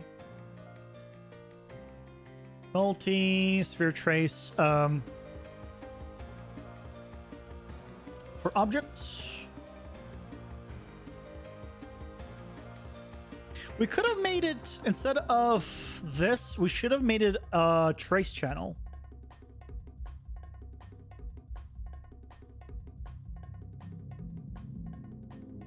Why did I make it a...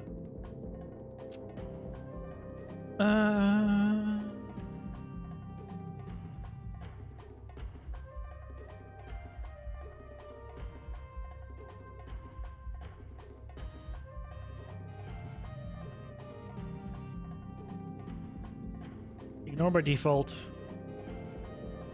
Room wall. Preset.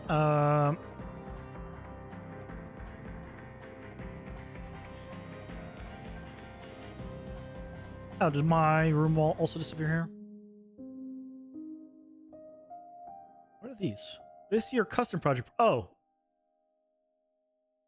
Okay. Yeah. So it went away. Okay. Room wall. For exterior room wall traces. World static is fine. I mean, collision enabled. And we want to block a room wall trace. We don't want to block these. Yep, splatter is good. All this is good.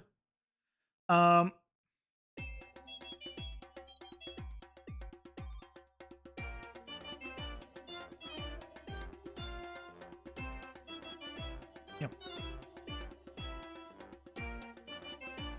Yeah, it's all good.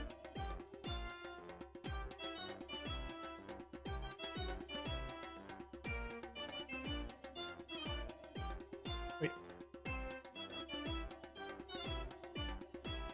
Do I need to reselect it? Is that why it just has the memory? Room wall. There we go. Okay. So now, right, just confirm that I'm still, yep, still locked in here. Good. So then I can do a multi-sphere trace by channel. Channel being a room wall. Get actor location. Get world location.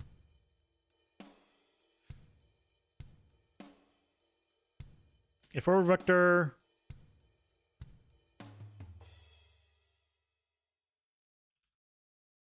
Can I get spring arm?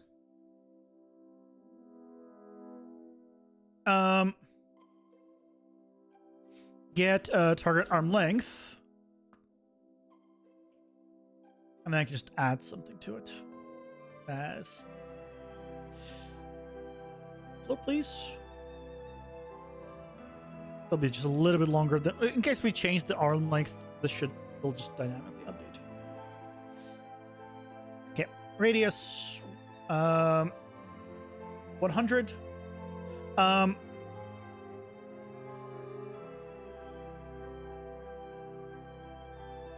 And then for duration, please. So we can see it.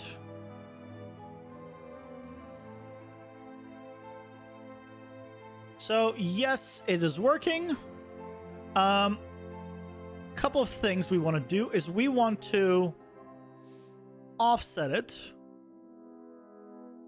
to be above. So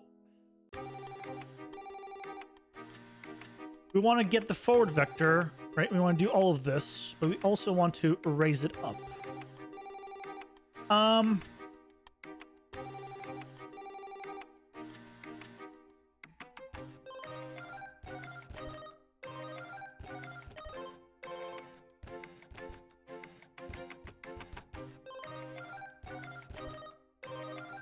Because I'm not trying to trace on my character. I want to trace, yeah. You know. But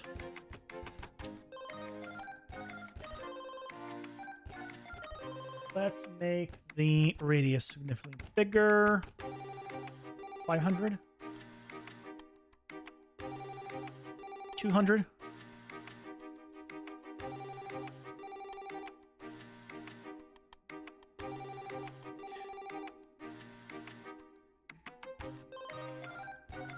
Okay, so I think bigger radius. Placement is good.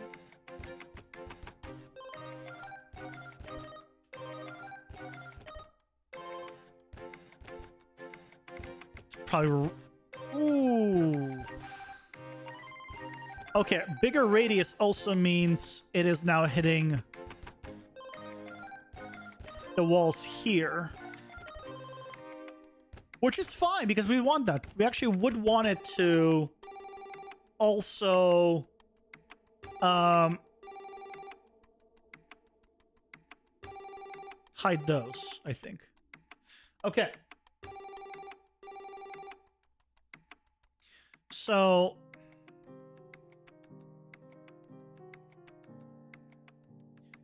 I mean, let's start with this. If we hit it, turn off duration. If we hit it, for each one we hit. So if we hit something for each one.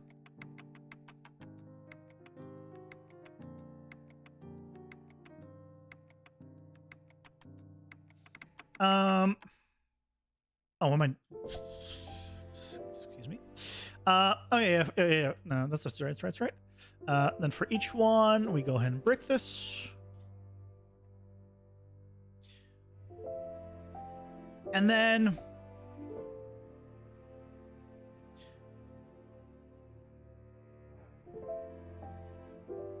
let's do a set actor location. Can I do... I can do location offset. Relative location.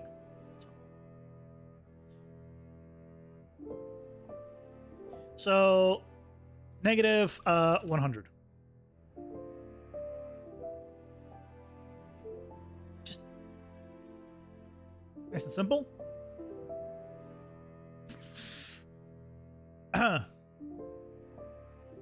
Oh, and all of these would need to be non-static.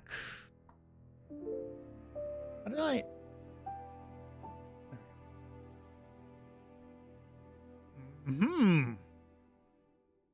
Okay. What?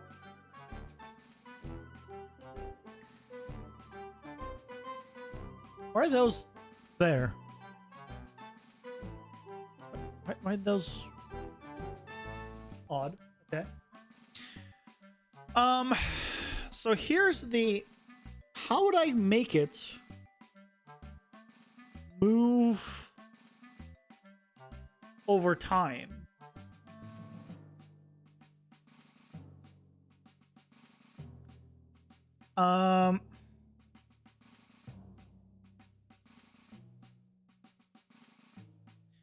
Without... And each one individually.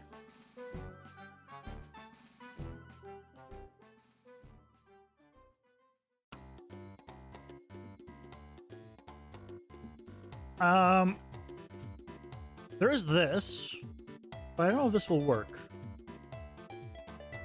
Current 0, target is negative 100.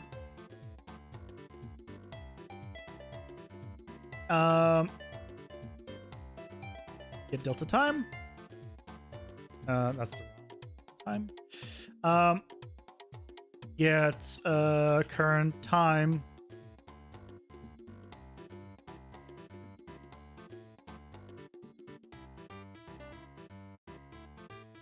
Is it time in seconds?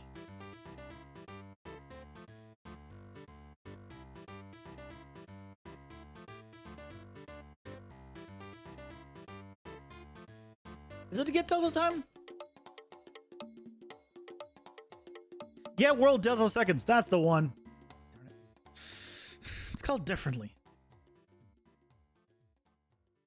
You've just seen used dudes use a camera to sphere dissolve meshes with dither and cute effects. So this is all new to you. Yeah, well, I mean, that's what I have, right? If I turn it off. I mean, I don't even need to turn it off. I just, right from here. That's the effect we had. Right there. We also have the verticality, so if I go too low, it just disappears. So that way, if I have like things above, right?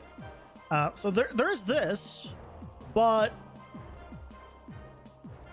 I want to do like animated things and like more interesting stuff. This is cool, like to test with and play with starting out, but I want more.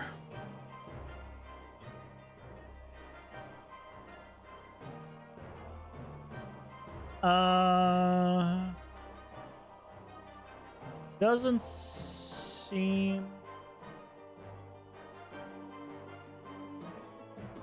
like it's working. Current target.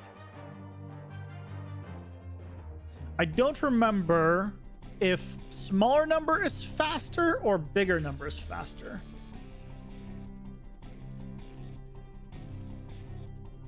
Might be bigger number is slower. Now these are just...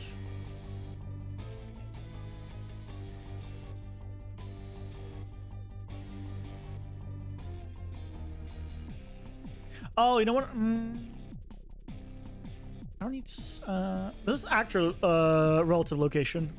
Set actor location. I was thinking of component relative, but this is actor, so. And also, let's move it up 100 instead of down. Oh, oops.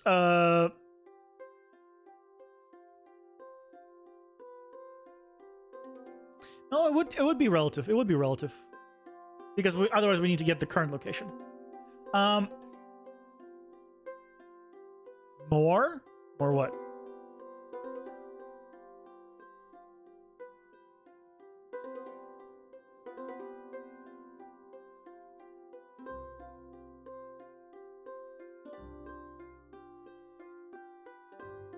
Oh, more of this.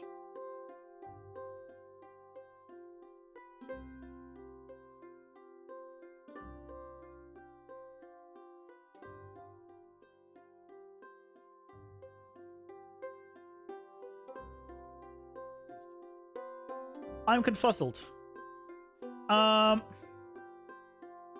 Just to make sure. Set actor location or add actor world offset.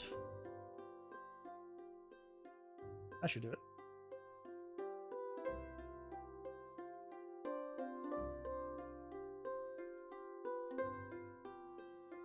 Yeah, because they were just teleporting.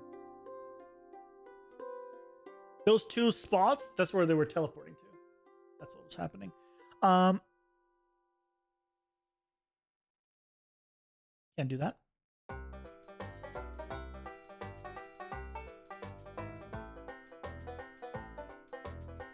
Okay, let's set actor location.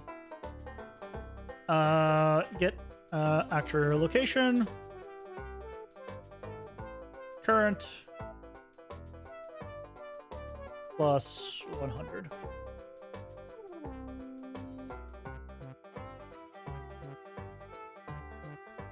Yeah, I understood the GPU, which is what I said after.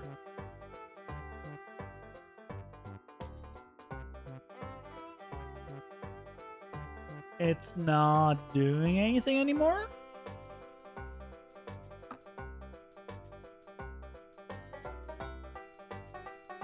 Is it because this is too small? Too small? And it's just doing it, but super slow? Yeah. So it's doing what I want. Wait, why did it only do it for those two? It's not doing it for each one. It's only doing it for one. Which is a really interesting effect. But not quite what I'm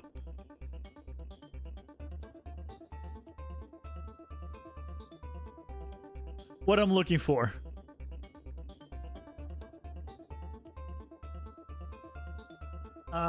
Also,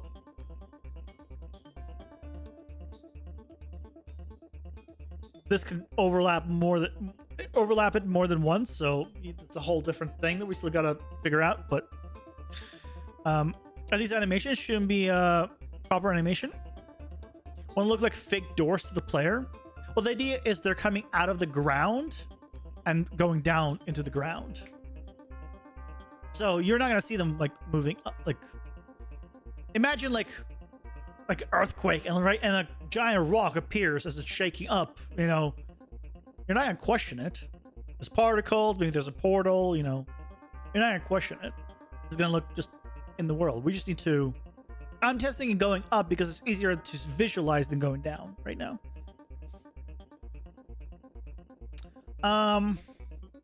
But this does not do it to each.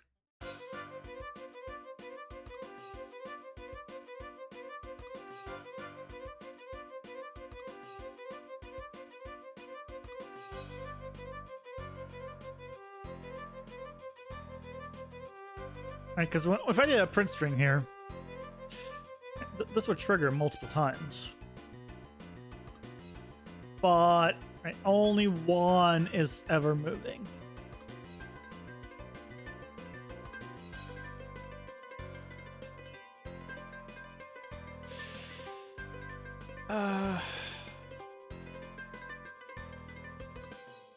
Also, I don't know why it disappears. I have no idea why it disappears. It's not questioning it yet.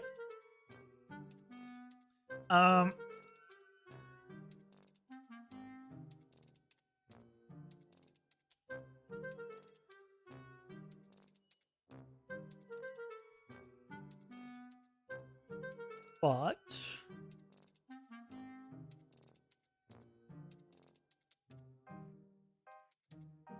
now that we know that works, yeah, relative is what I want. I don't know why it disappears.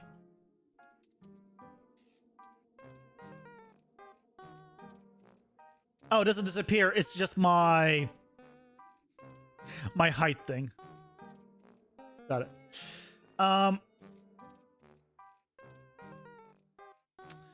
How do we do it for all of them?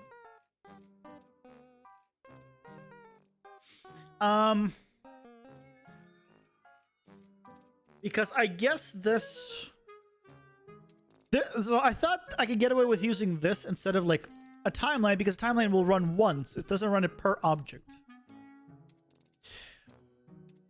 You know what I can do? Oh, I have an idea. I can create an actor component. I can create an actor component that has the moving functionality. And then I can create and then I can use it to move it up or down.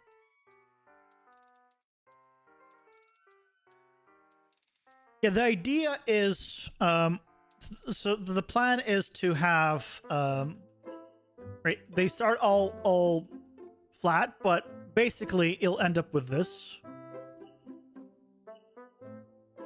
where like this is the main area and they're all the way hidden, and then like they go up and up and up a little bit depending on like how big or wide I want it to be. That's what I want. This has issues, but yeah. Hey Stormrun, welcome in. How's it going? Shouldn't this really be an animation triggered by what you want to happen? Yeah, so that's what we're gonna change. Let's make an actor component, and then we put all the animation stuff in there, and then we can add the actor component to all of these. And then it'll hold the animation stuff. So this is going to be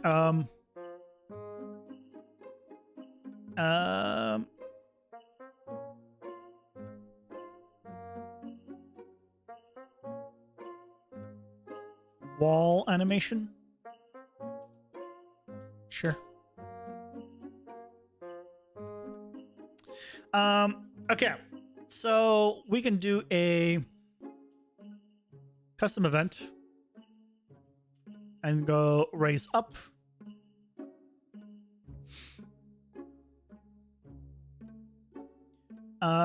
Get owner. And then we can do, actually we should be able to just do this.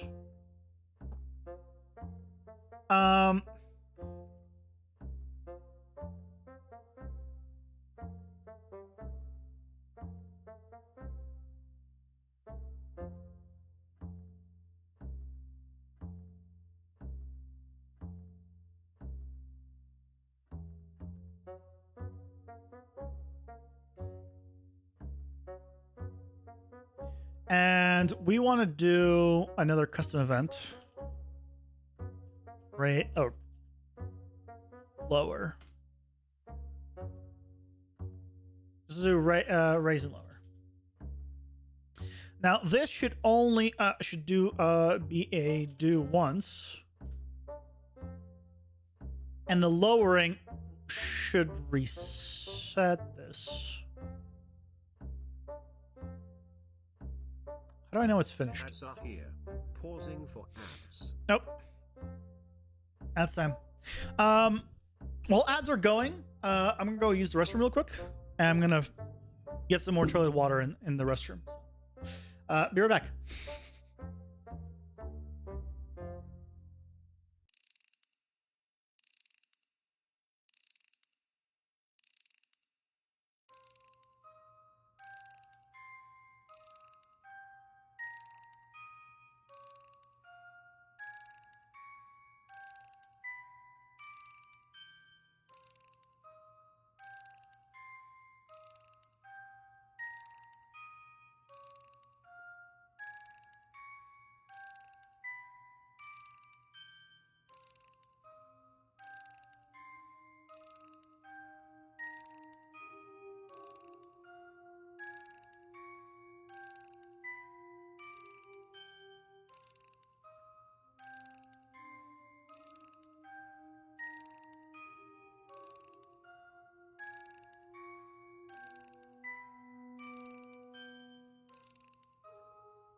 Bake.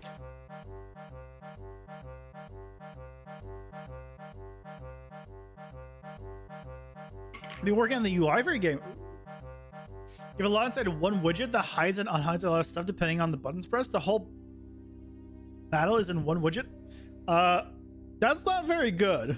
You should make you could make modular widgets. So if you have multiple buttons, you can just make one button and just have it do different things. So you don't have to make custom ones each time. Yeah, using I highly recommend modular widgets. You can do it all in one, absolutely. It'll just save you a lot of headaches, I think.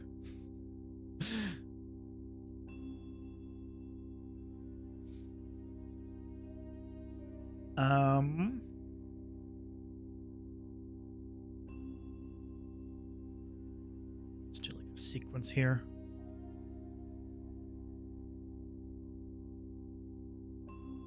It's dirty, but it's fine. Start closed. Okay, so this is going to be the same. Difference is this is going to be a subtract 100.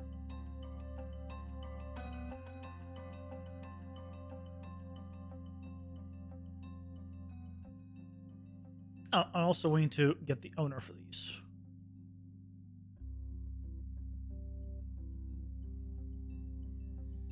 Need more buttons appear and lots of other stuff. Like if you press attack, it attacks for the base attack, but if you press special, you get more buttons with different moves. Yeah. You do have modular buttons? Okay. Nice. Then you're good. This is a mess. This is a mess, but let's try it. Can I not?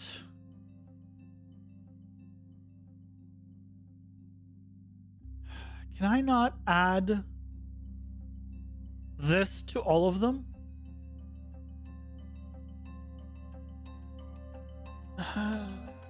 Do I have to do it one at a time?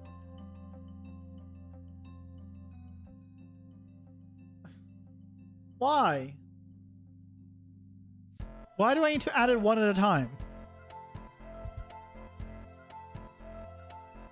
Hold on. Add actor component to multiple objects.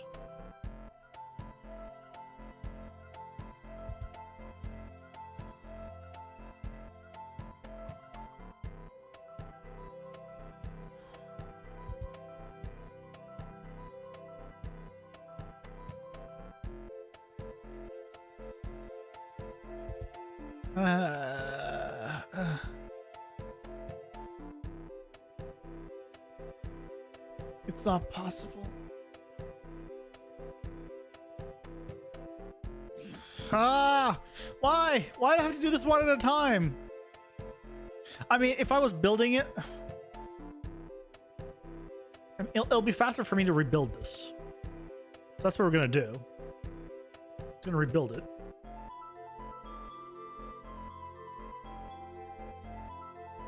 But why not? Why can't I just assign them all to have a component? I feel like I should be able to do that. It's not like I'm asking for them to have like multiple parents or anything, you know, I just want...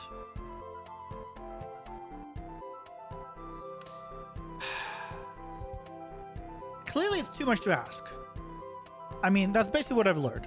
It is clearly too much to ask, but I was hopeful.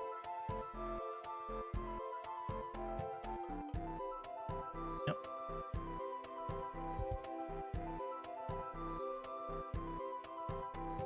That means we have to redo all the other ones too, assuming this works. Yay. This is a 3v3 turn-based battle, so lots of screen elements. Oh, nice. Sounds like fun. Sounds like fun. Okay, so now here, instead of all of this,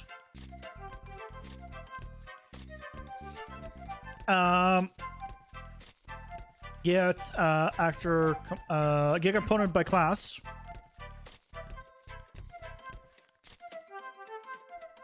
Wall animation. And then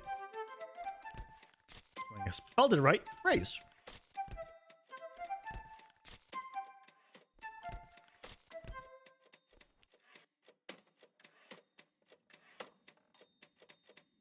Oh, I'm wrong.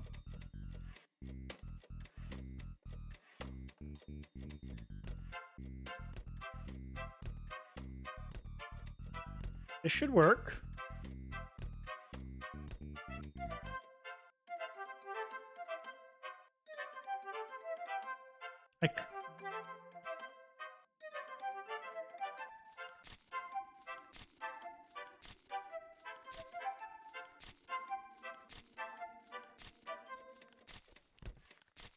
It's saying hello.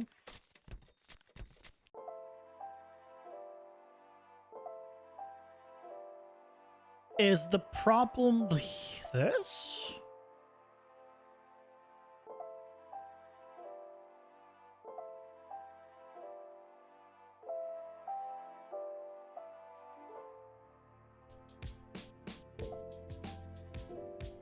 Oh, it's relative location. Not actual location. So set actor location. Because we're doing it based on the current location.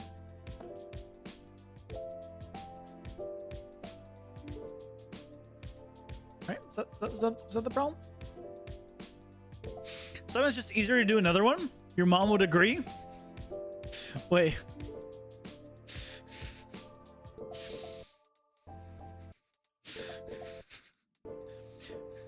Are you trying to say your mom had another kid because it was easier than fixing you? Is that what you're implying?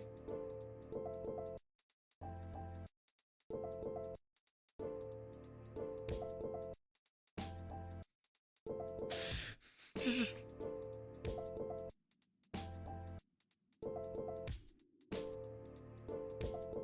wait, why is this still only one? What?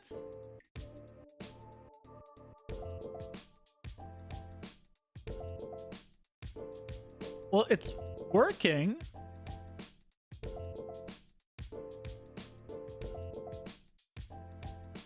You know what? Instead of this, I'm just gonna make it easier. Create a timeline.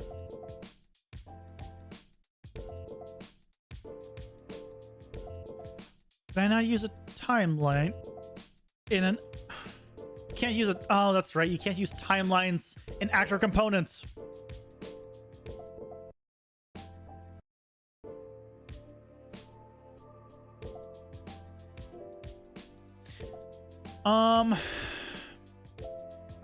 Why is it...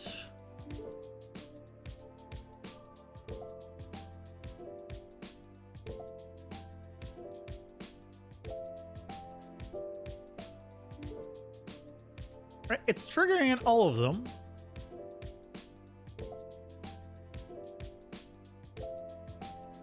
So it is running this on all of them, okay?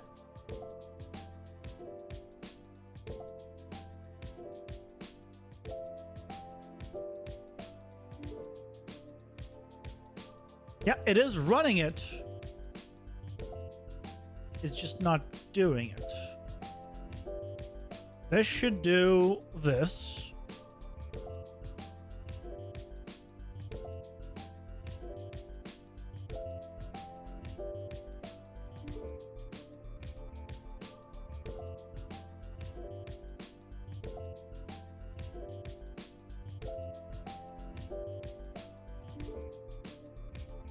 Why?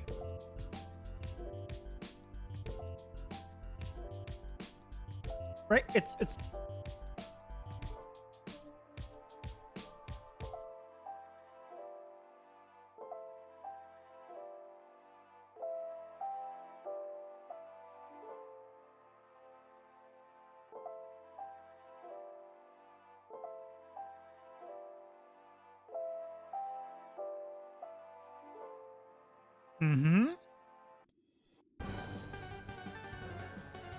I don't know why it's so few, but putting that aside,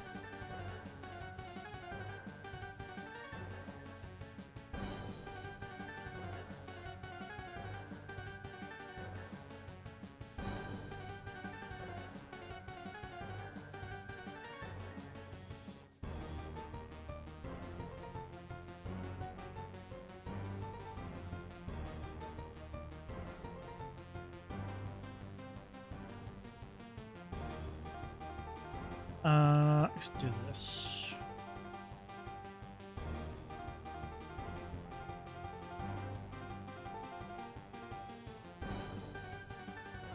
Nothing related to your 5 siblings? It's a lot of siblings.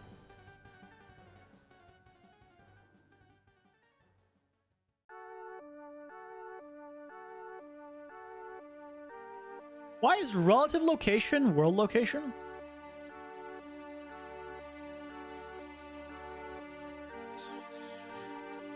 Something I'm not understanding. It's like, yeah, it's relative to the world.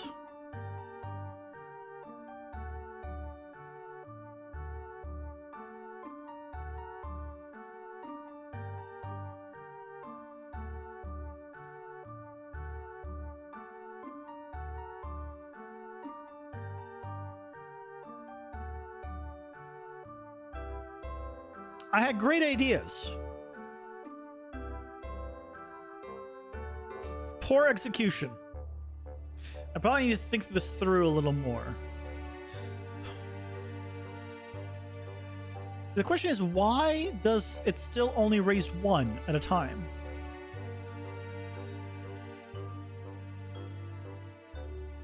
I'm doing a multi-trace. It is hitting multiple things.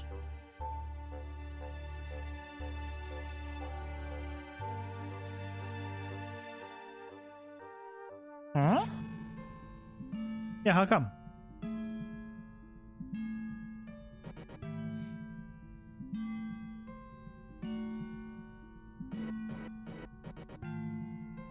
Time to go to bed. Hope you found the note I forgot to connect.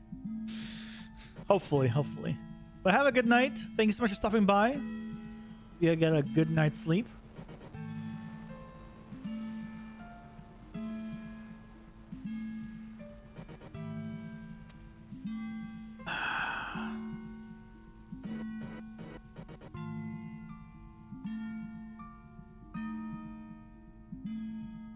I ain't gonna bother with this right now.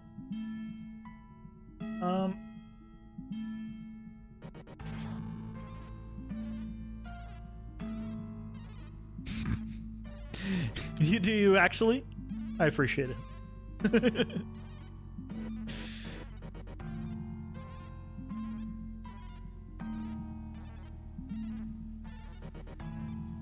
It should be this.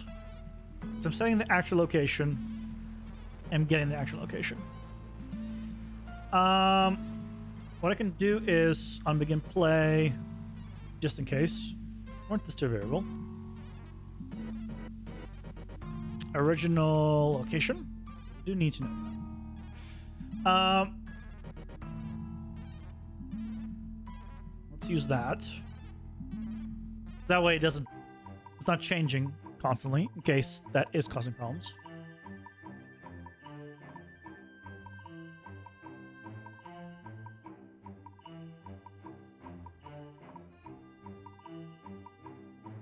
So bizarre.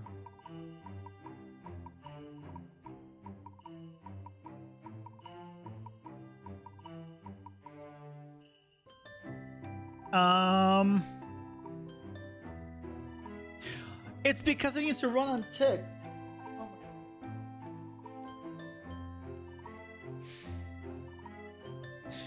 It's been so long since I used the this needs to run on tick.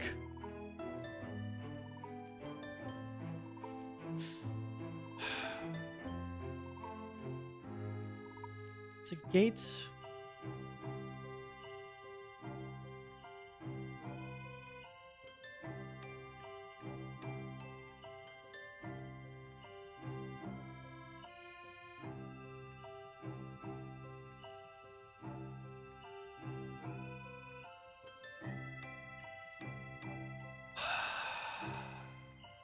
It's okay. It's okay.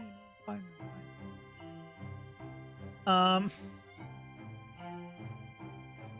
Can't believe. I bet this happened before too, where I just like forget that it needs to run on tick. This stuff. I might need to do still the world stuff, but let's just check.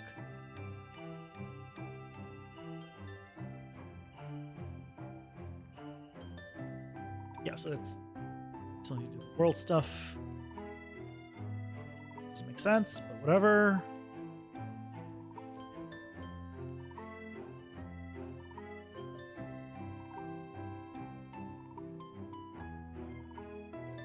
Still not doing it though. Heyo, welcome in. Why is it not doing? Oh. Just when I thought like, oh yeah, I remember that needs to be run on tick, so that's probably why it's nope. That's not why it's not working.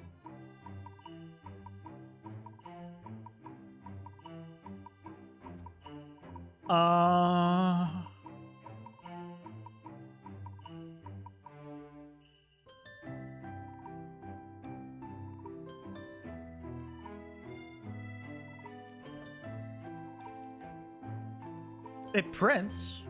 It knows. It understands.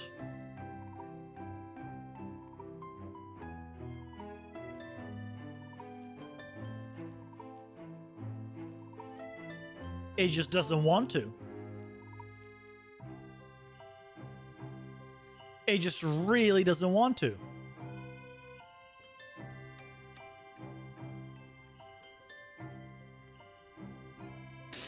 Why does it want to?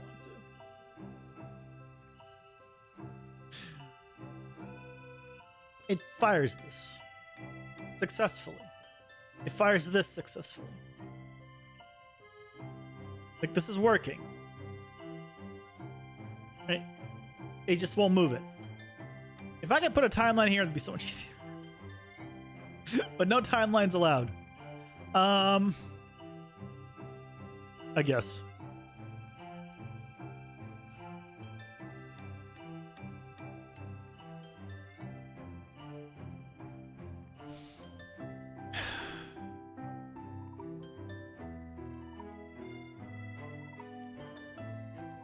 I mean, that's the same thing. Plugging in one or the other doesn't change that.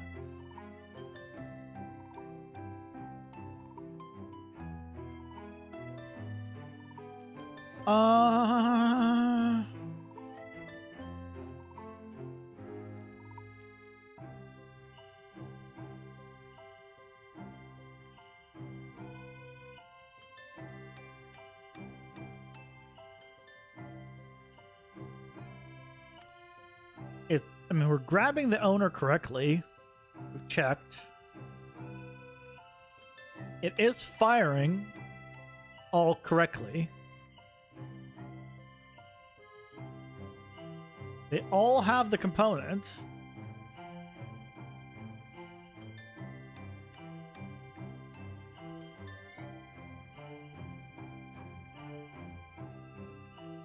Might not work.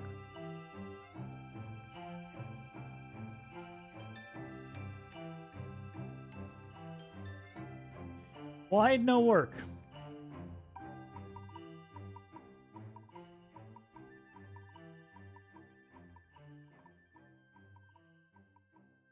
Current. Not...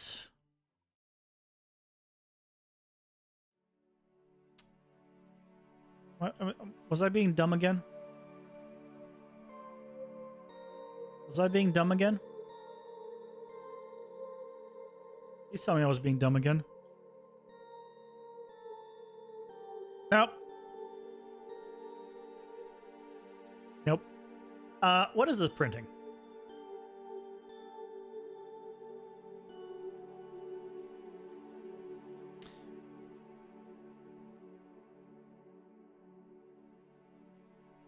Actually don't print the entire thing.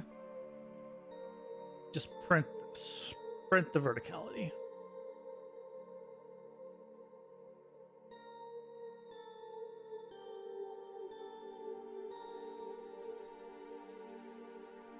Wait, why is it only...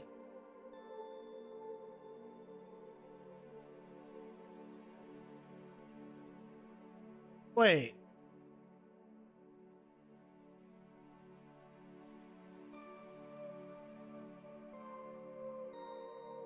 Why is this only triggering once and not every tick? That is happening every tick. Oh, I'm an idiot. That was from before. But...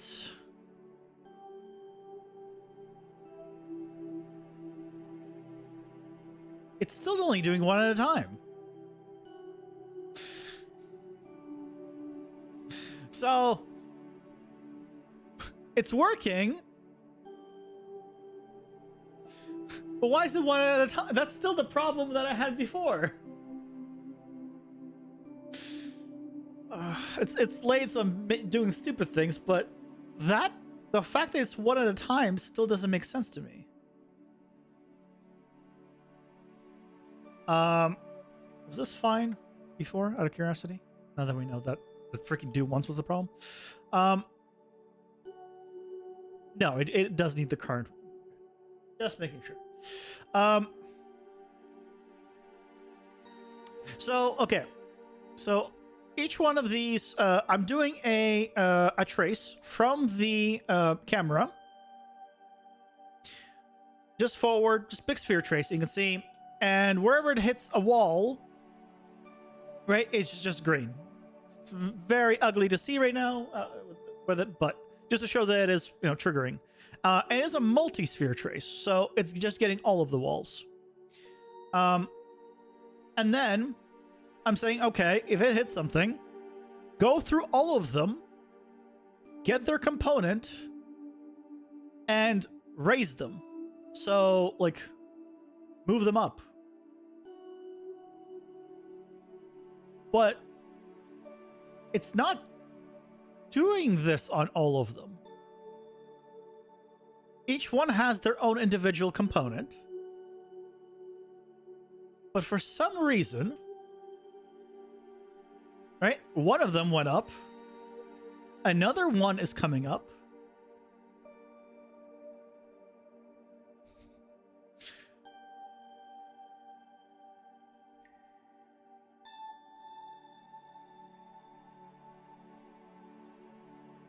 Why is only one of them moving up?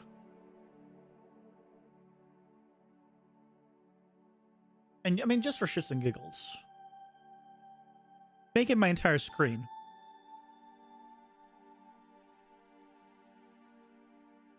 Wait.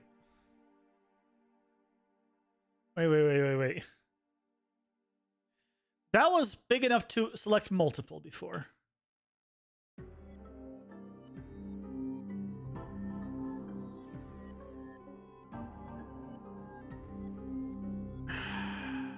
Is it because it's not far enough?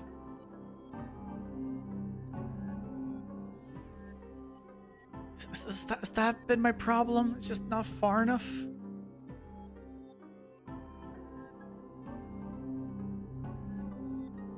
No.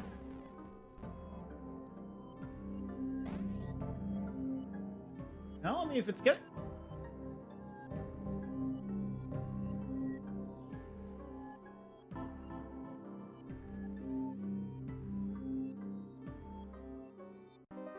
I'm very confused.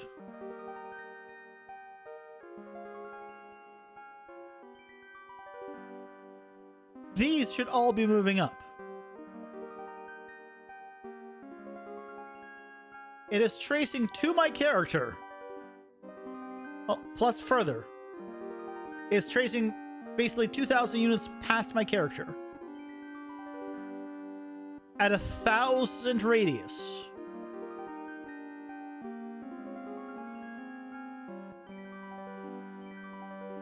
I just go into this corner and just have it.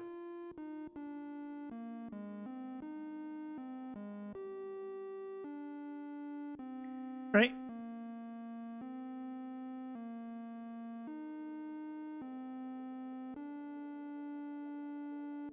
Interesting thing. Wait, why is it hitting this one, but not the ones below?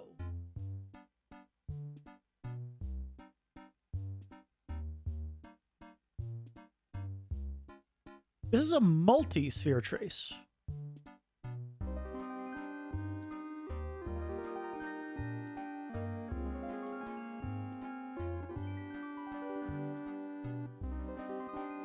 What?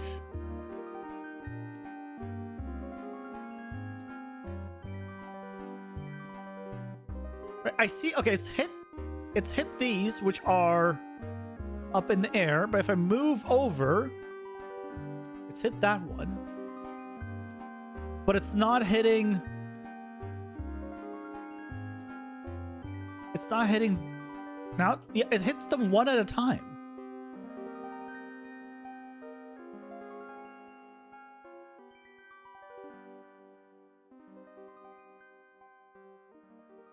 Even though it's a multi-sphere trace.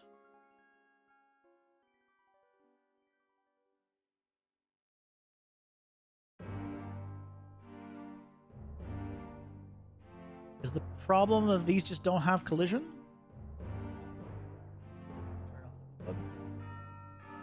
Hey, Collider, welcome in. How's it going? These just happen to not have, like, simple collisions. No, same problem. This is really bizarre. Like, why did these go up, right? One went up. One went up.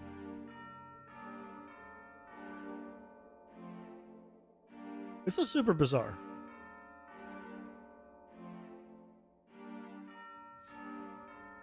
All I wanted was to raise and lower based on like a radius around me, basically. Well, camera information, but ha.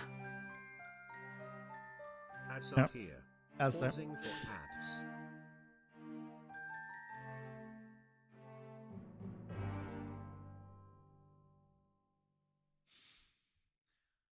Huh.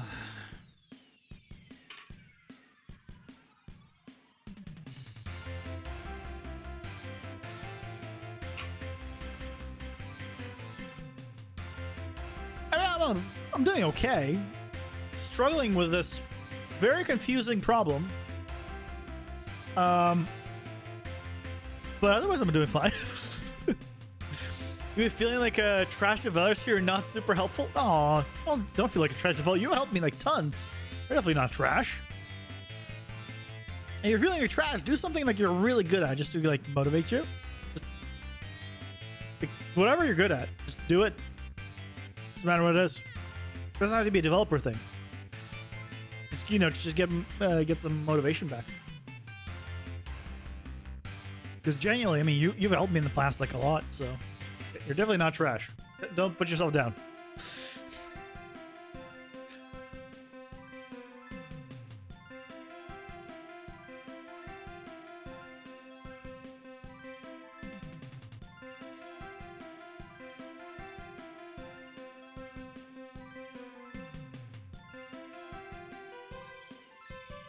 None of it makes sense.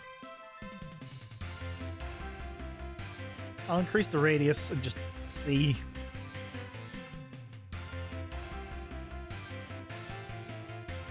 It's all in the radius, so I don't know why it's failing.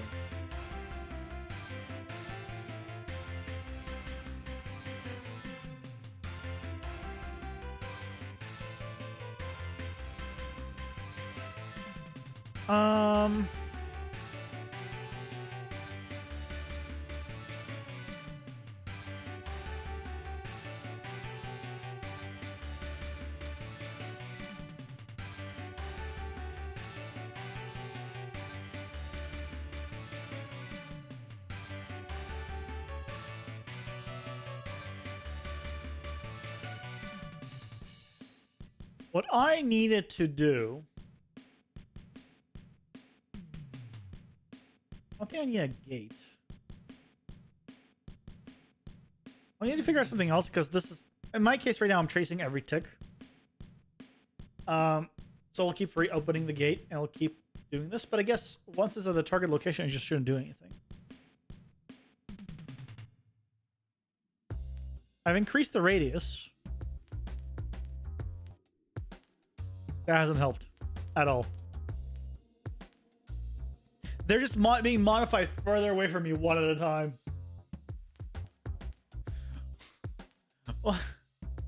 What in the world?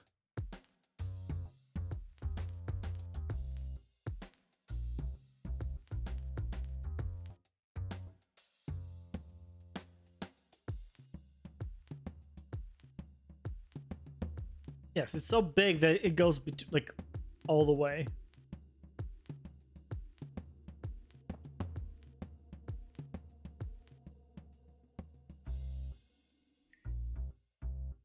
I'm curious.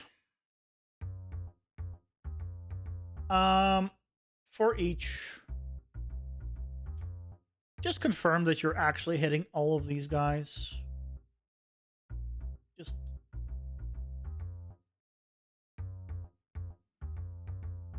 wait, why is it only printing one thing?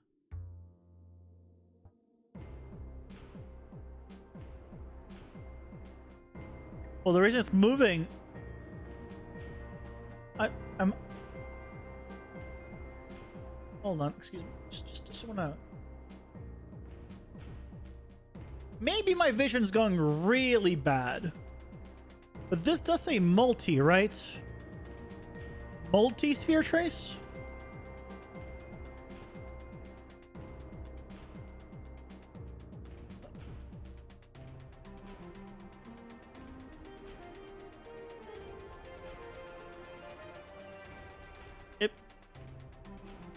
How is it only hitting one?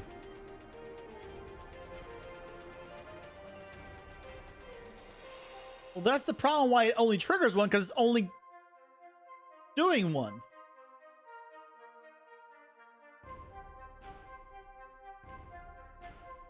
Okay, hold on. Print the length of this, please.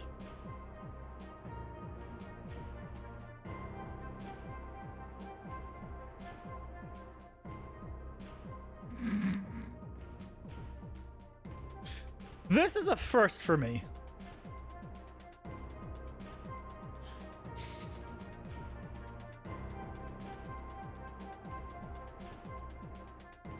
Hold on.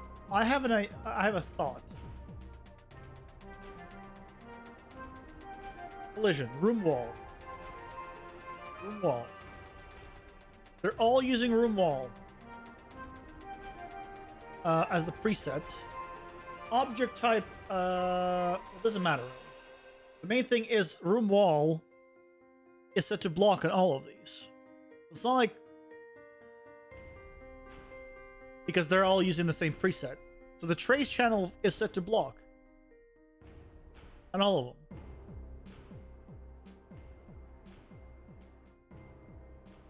Do I need to do an object trace?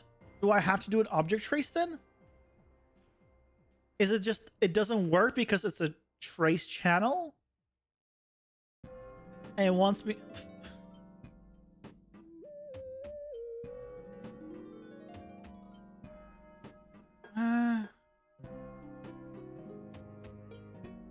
I mean, we could try it.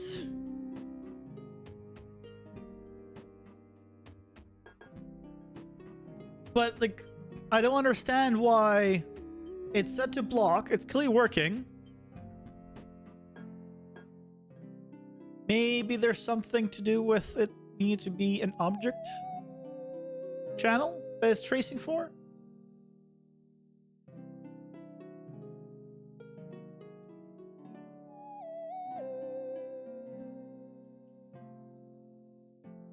Default response, ignore. Actually, default response should be block. I think. It's the wall. Open the wall again and recompile and save. The wall is just a static mesh with an that I dragged an actor component onto. It's literally just a static mesh. Oh, duplicate name. Exterior room wall. Do I set a block? Yeah, I think just set a block.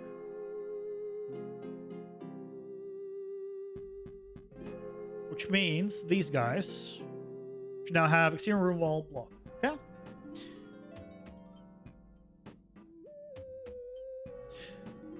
Multi-sphere trace for objects.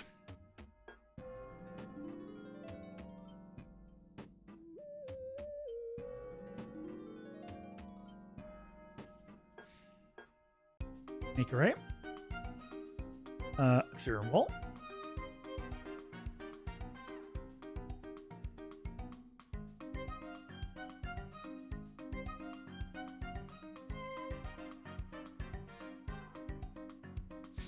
Okay.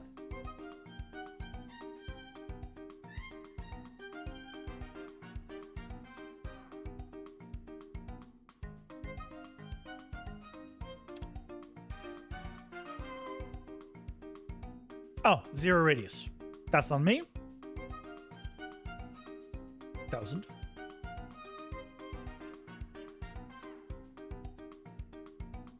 This is no longer... What? Exterior wall. Block. It's because these guys are not set to exterior wall. They're world static. Okay. Hold on. We're not there yet.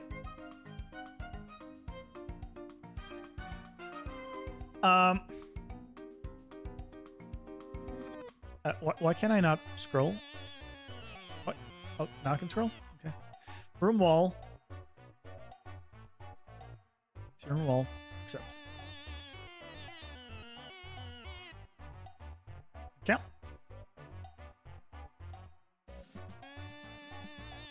Let's move this over. So now they're set to exterior room walls. Yeah. Yeah. So now. Okay.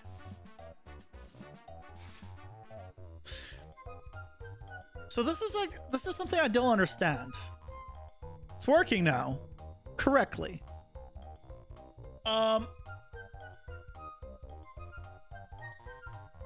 So this is something I don't understand then. Why when do you use trace channels then versus object traces? Because clearly I'm not understanding it. This is no longer needed.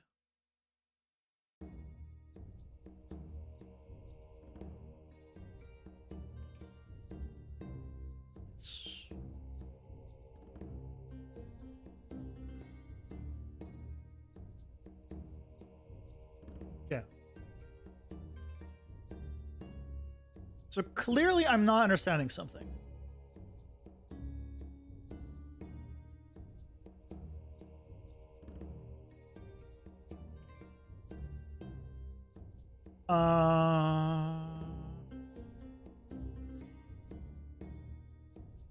Hey, Learn Build Play, welcome in.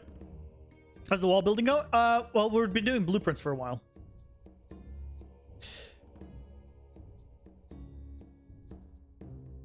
You know, in some regards, right? It is now doing what we want. In other regards, there's still a long way to go. So first of all, the radius needs to not be as massive.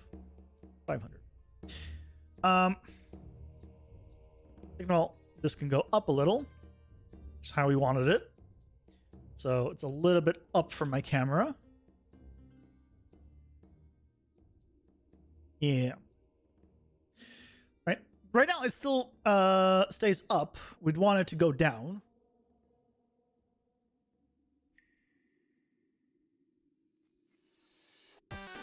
But progress is made.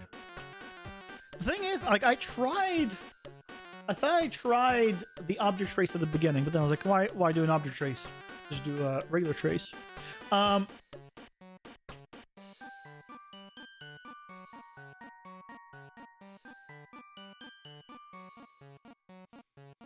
This is the list of traces for your objects. Yeah. Huh. Yeah, progress being made.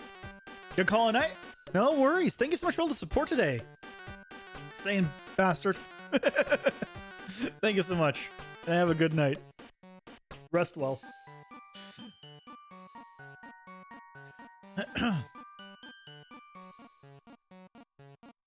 So I want to know if I was to spawn here.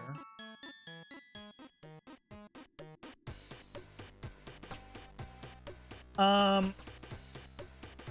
know what? Just to make sure that this I can see it. I'm just gonna add a delay here. 2 seconds. So just see it. Okay.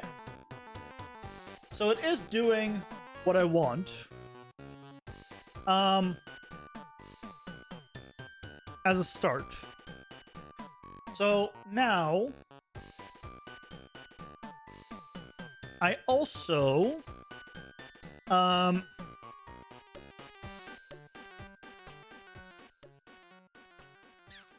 I also want to, so I want to increase this now. So now that I see the radius, I do want to increase it.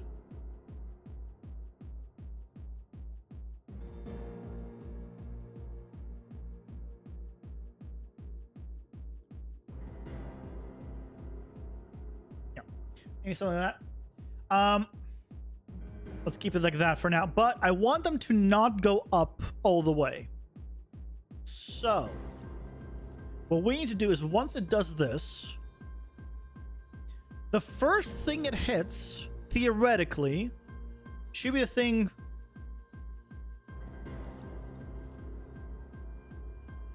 in the middle. Ah, but maybe not. Depending on how the sphere is, it might not be the middle. Because we have an angle, right? If this is a sphere,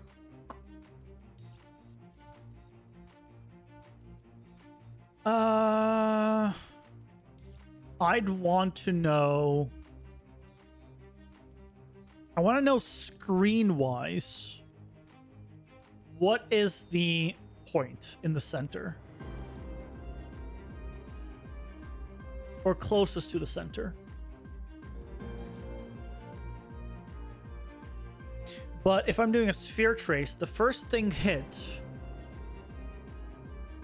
might not be like the corner. It might be like here because the sphere, how the sphere is.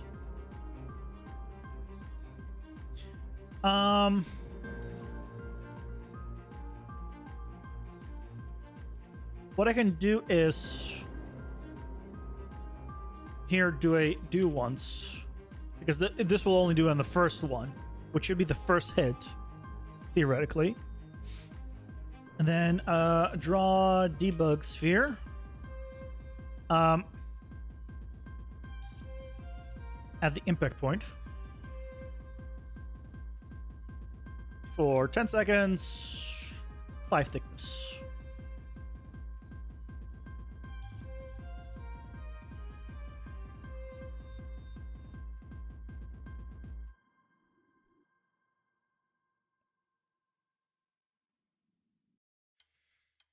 Yep.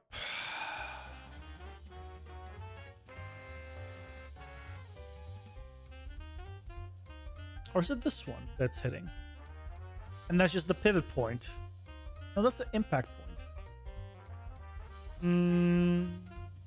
If I did here.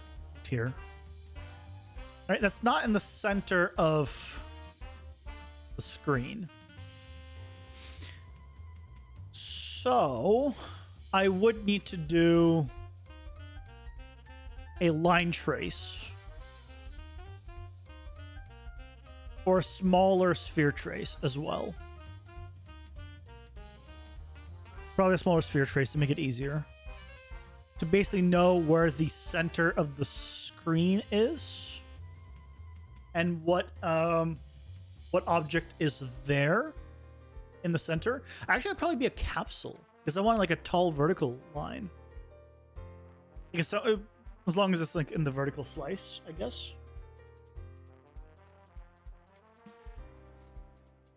And then I would need to record that position and then go off of it, because basically we want to raise or lower them based on the distance to the center. We don't want them all going up or down uniformly.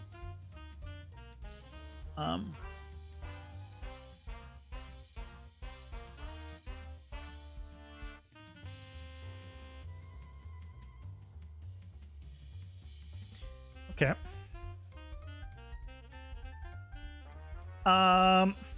Capsule trace for objects. Just single object. Radius 100. Height 1000. Start. And for exterior walls. And for one frame.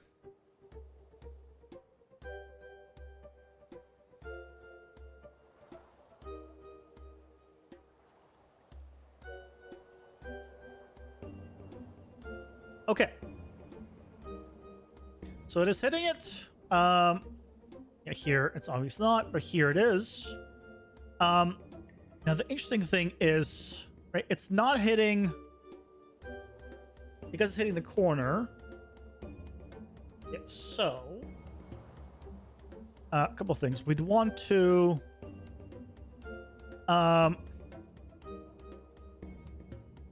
increase the height. Maybe not that high. Actually, we could just erase the height as well.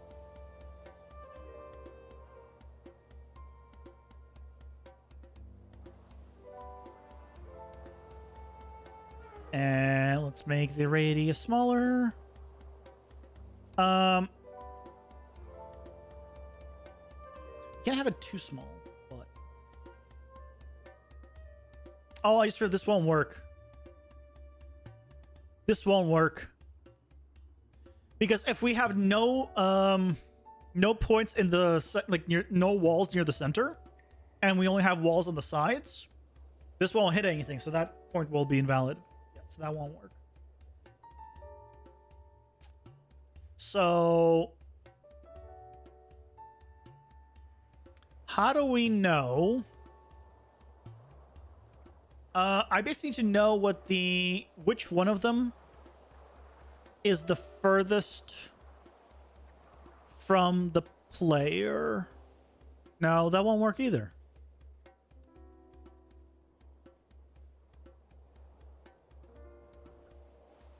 How the hell?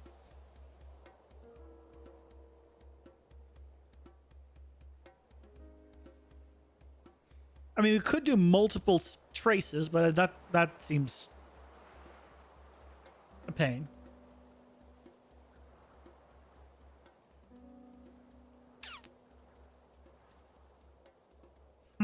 This is one that I'm gonna have to think on, because basically we want to end up with this, right? Obviously, I'm having them move up right now, but they'd be moving down, so that's what we want to end up with.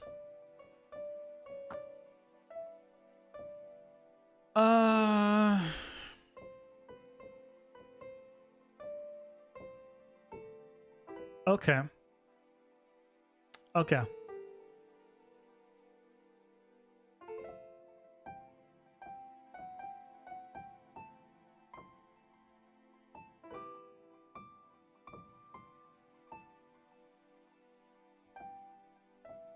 I could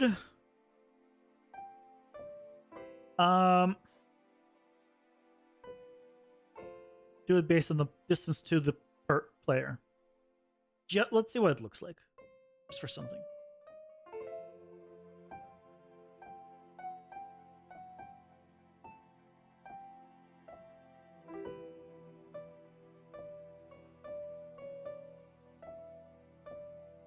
Okay.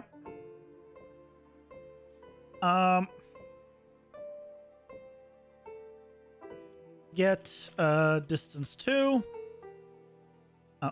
It's actually not here. Or to a variable.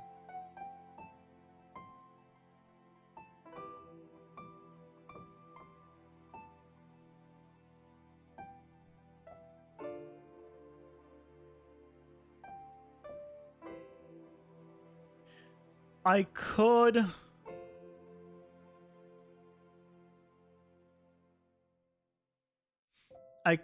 do it on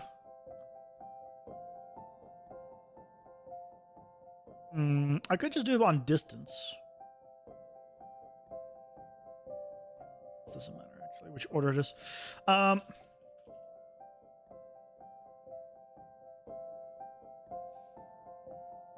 So if the distance is less or equal to 200, I'm just gonna try this. I'm gonna try this one completely different.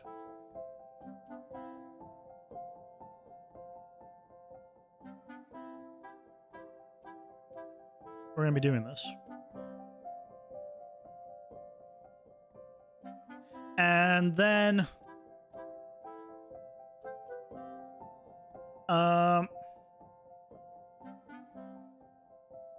I said the actual location. We already got the original location. So the new location will be, if it's less than or equal to,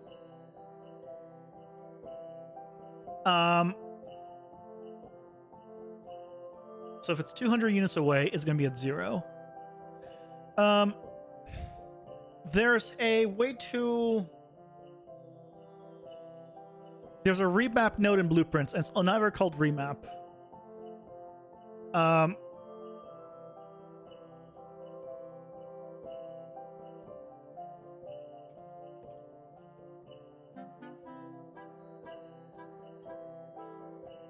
What is it called?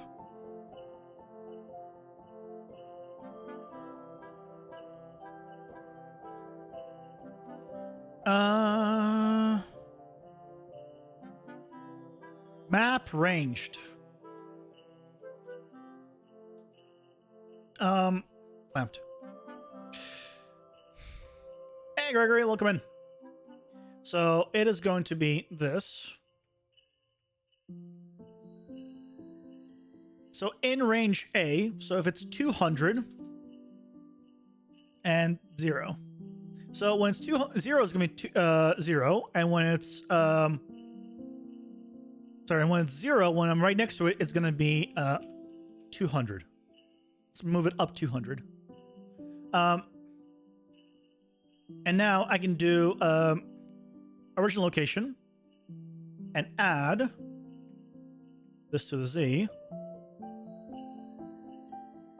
We're just changing it.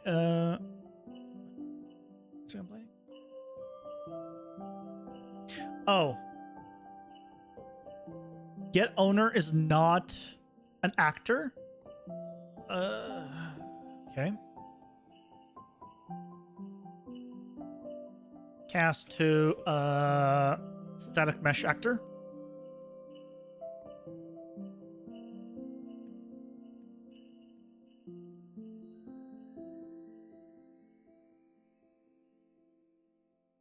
What is it still complaining about?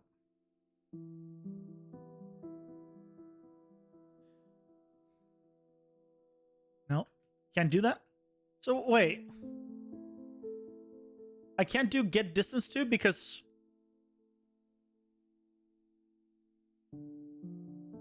I'm not trying to get self. I'm trying to get owner. That's what I want. Wait, what? There's not a self here. Don't question it, guys. Just don't question it and move along. Don't question it and move along.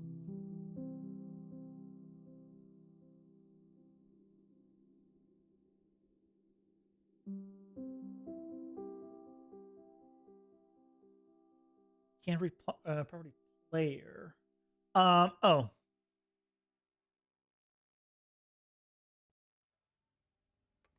If this is true, if this is less or equal, but we want to do it as a validated get.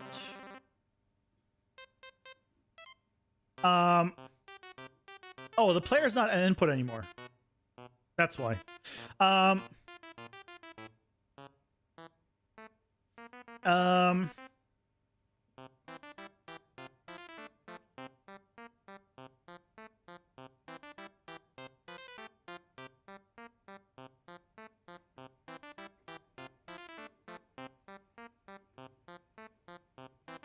Just try this.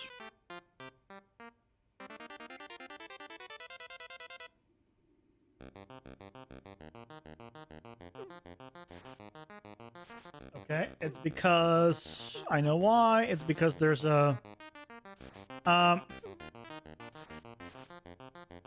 haven't spawned in yet, I think. So let's delay it for a second, and then this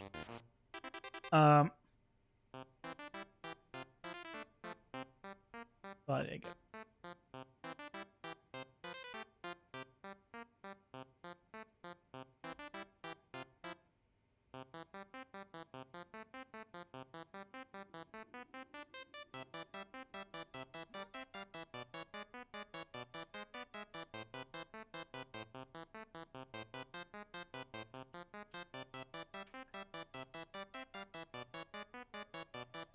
I thought we were onto something. Okay, so it is reading a bunch of values. Yeah, those... Ads are here. Pausing for ads. Okay, let's give it for a moment. I think the problem is just this number's too small.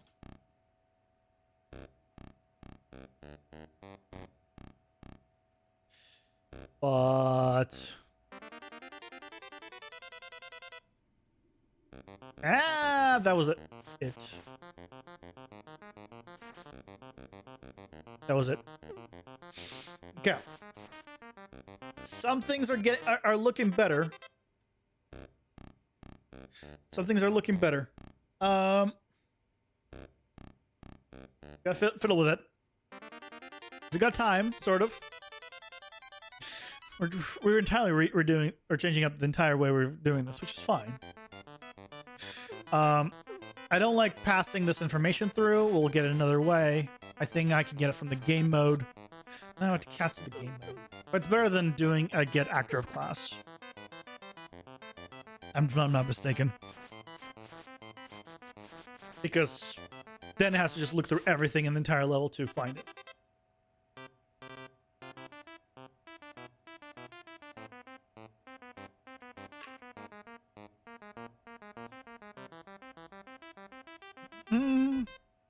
But on the right track.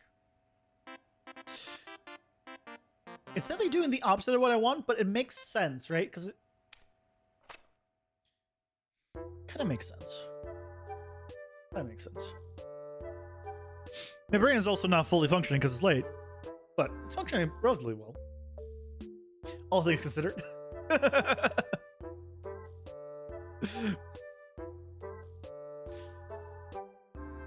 Yeah. Okay, ads are done.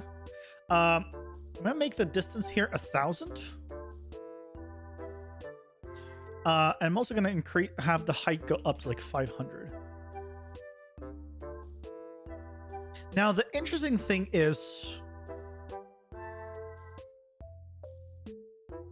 this distance changes. So, I just realized, because as it moves up, the distance to it has changed. So,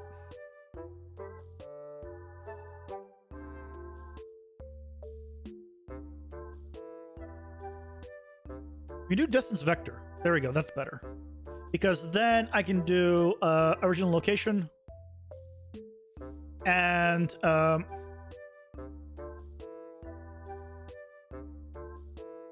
getting my location.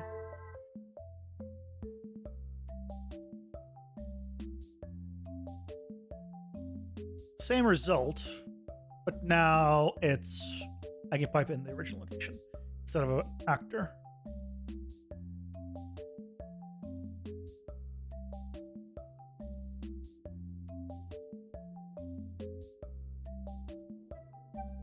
Okay. So if we did this in reverse, so hold on, I think we got it. So now if we scale these up, right? So these are walls. These are tall walls. Let's make them 10. Right, these are tall walls. They're moving up, but we want them to move down. So now we can say instead of 500, it's going to be negative 1,000.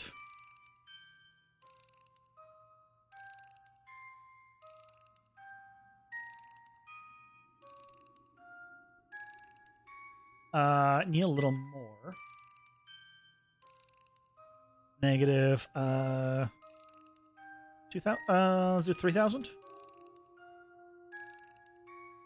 And we also should increase this range to maybe like 2,000. Oh, and the minimum range instead of 0, we'll do like 500.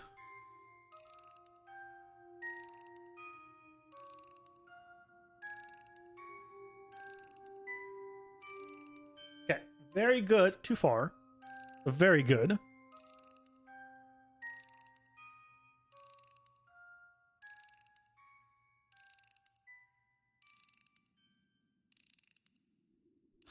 That is actually really cool.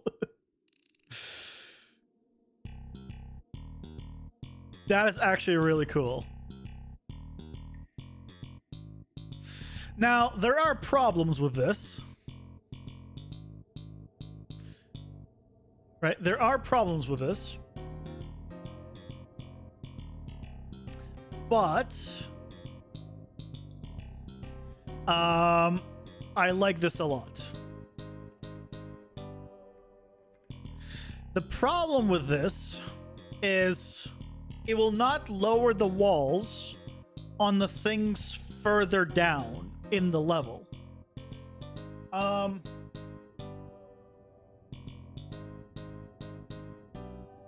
Because it's based on distance to me. But one thing at a time, if these were like full 3D walls, I would not mind this. Now, this should only happen under certain situation, like the room walls are, like the doors aren't locked. Okay.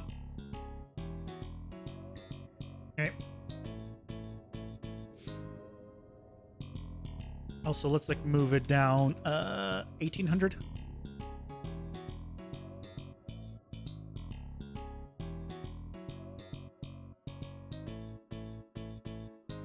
Still too.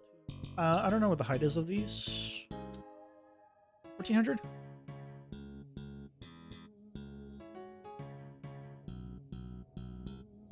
Oh.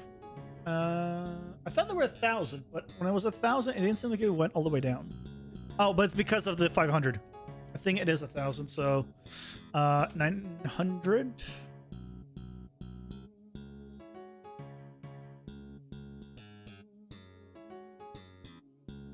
Yeah, so now it just drops to that. We want it to drop lower, but I mean, just for now testing. Because now, right, if you have a view, you could see it.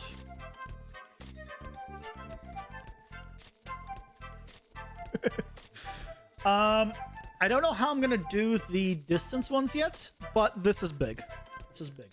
The other problem with this is, right, I'm doing this on a tick. I don't want to be doing this on a tick. I mean, to be fair, it's on tick, but it is limited to only happen within a certain distance.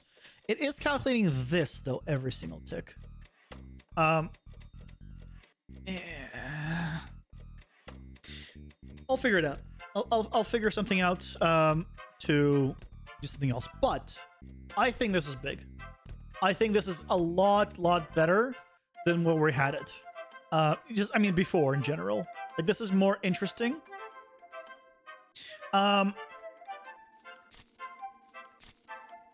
Now, when playing, I think the walls would be up, and it just needs to be like cut out, where you just see through them, potentially. But this is when the walls are unlocked. So, yep, cool. Well, I guess we kind of did it. I want to see real quick if I go to here.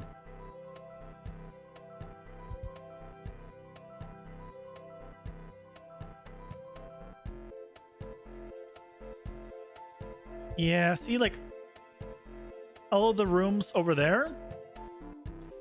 Yeah, you wouldn't see those.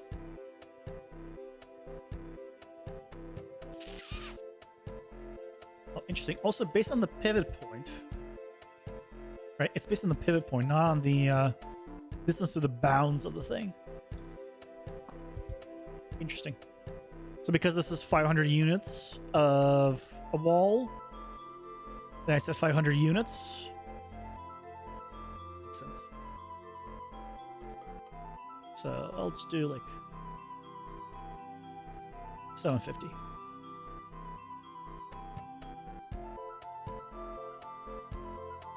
So we'll start lowering earlier. Yeah, but again, I don't know how to do the the other rooms, because again, you want to be able to jump through it,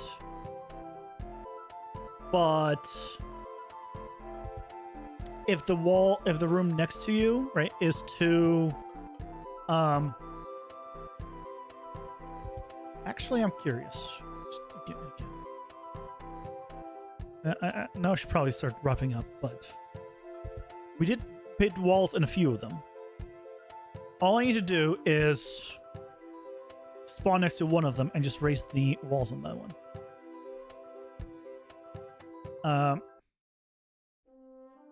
Save that. Select all descendants. 10.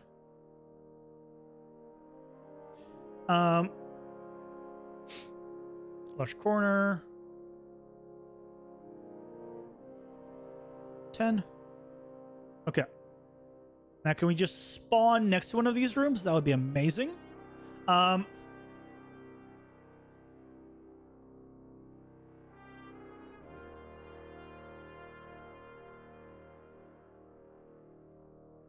No, we did not get lucky to spawn next to one of those rooms.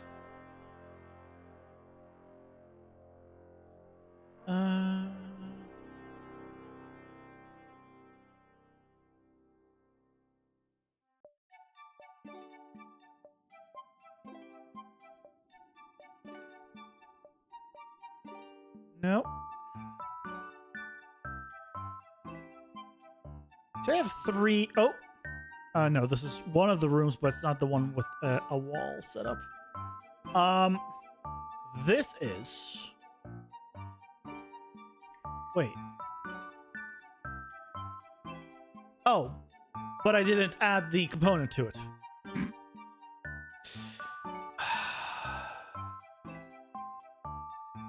I would need to add the components to all of these walls, and then basically...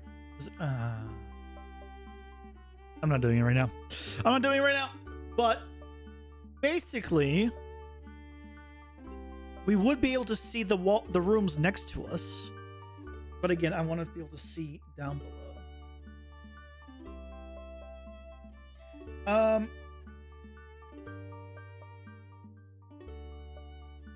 want to be able to see down below.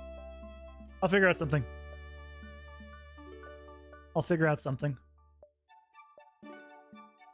Okay, but for now, this is going to do it for tonight. So thank you guys so much for joining me. Thank you guys so much for the support today. Holy crap. Insane. Absolutely insane. And we'll be back tomorrow for, continue to work on this now that we have this kind of block out done. So till then, till 6 p.m. tomorrow, there's a tiny chance I might need to cancel tomorrow's stream. It is so small that I'm just giving a warning, but probably not going to happen. So, just in case. Heads up. Because I don't know how long something I'm going to do takes. It shouldn't take 4 hours, but never know. But thank you guys again so much for joining me. And, till next time. Take care. Bye-bye.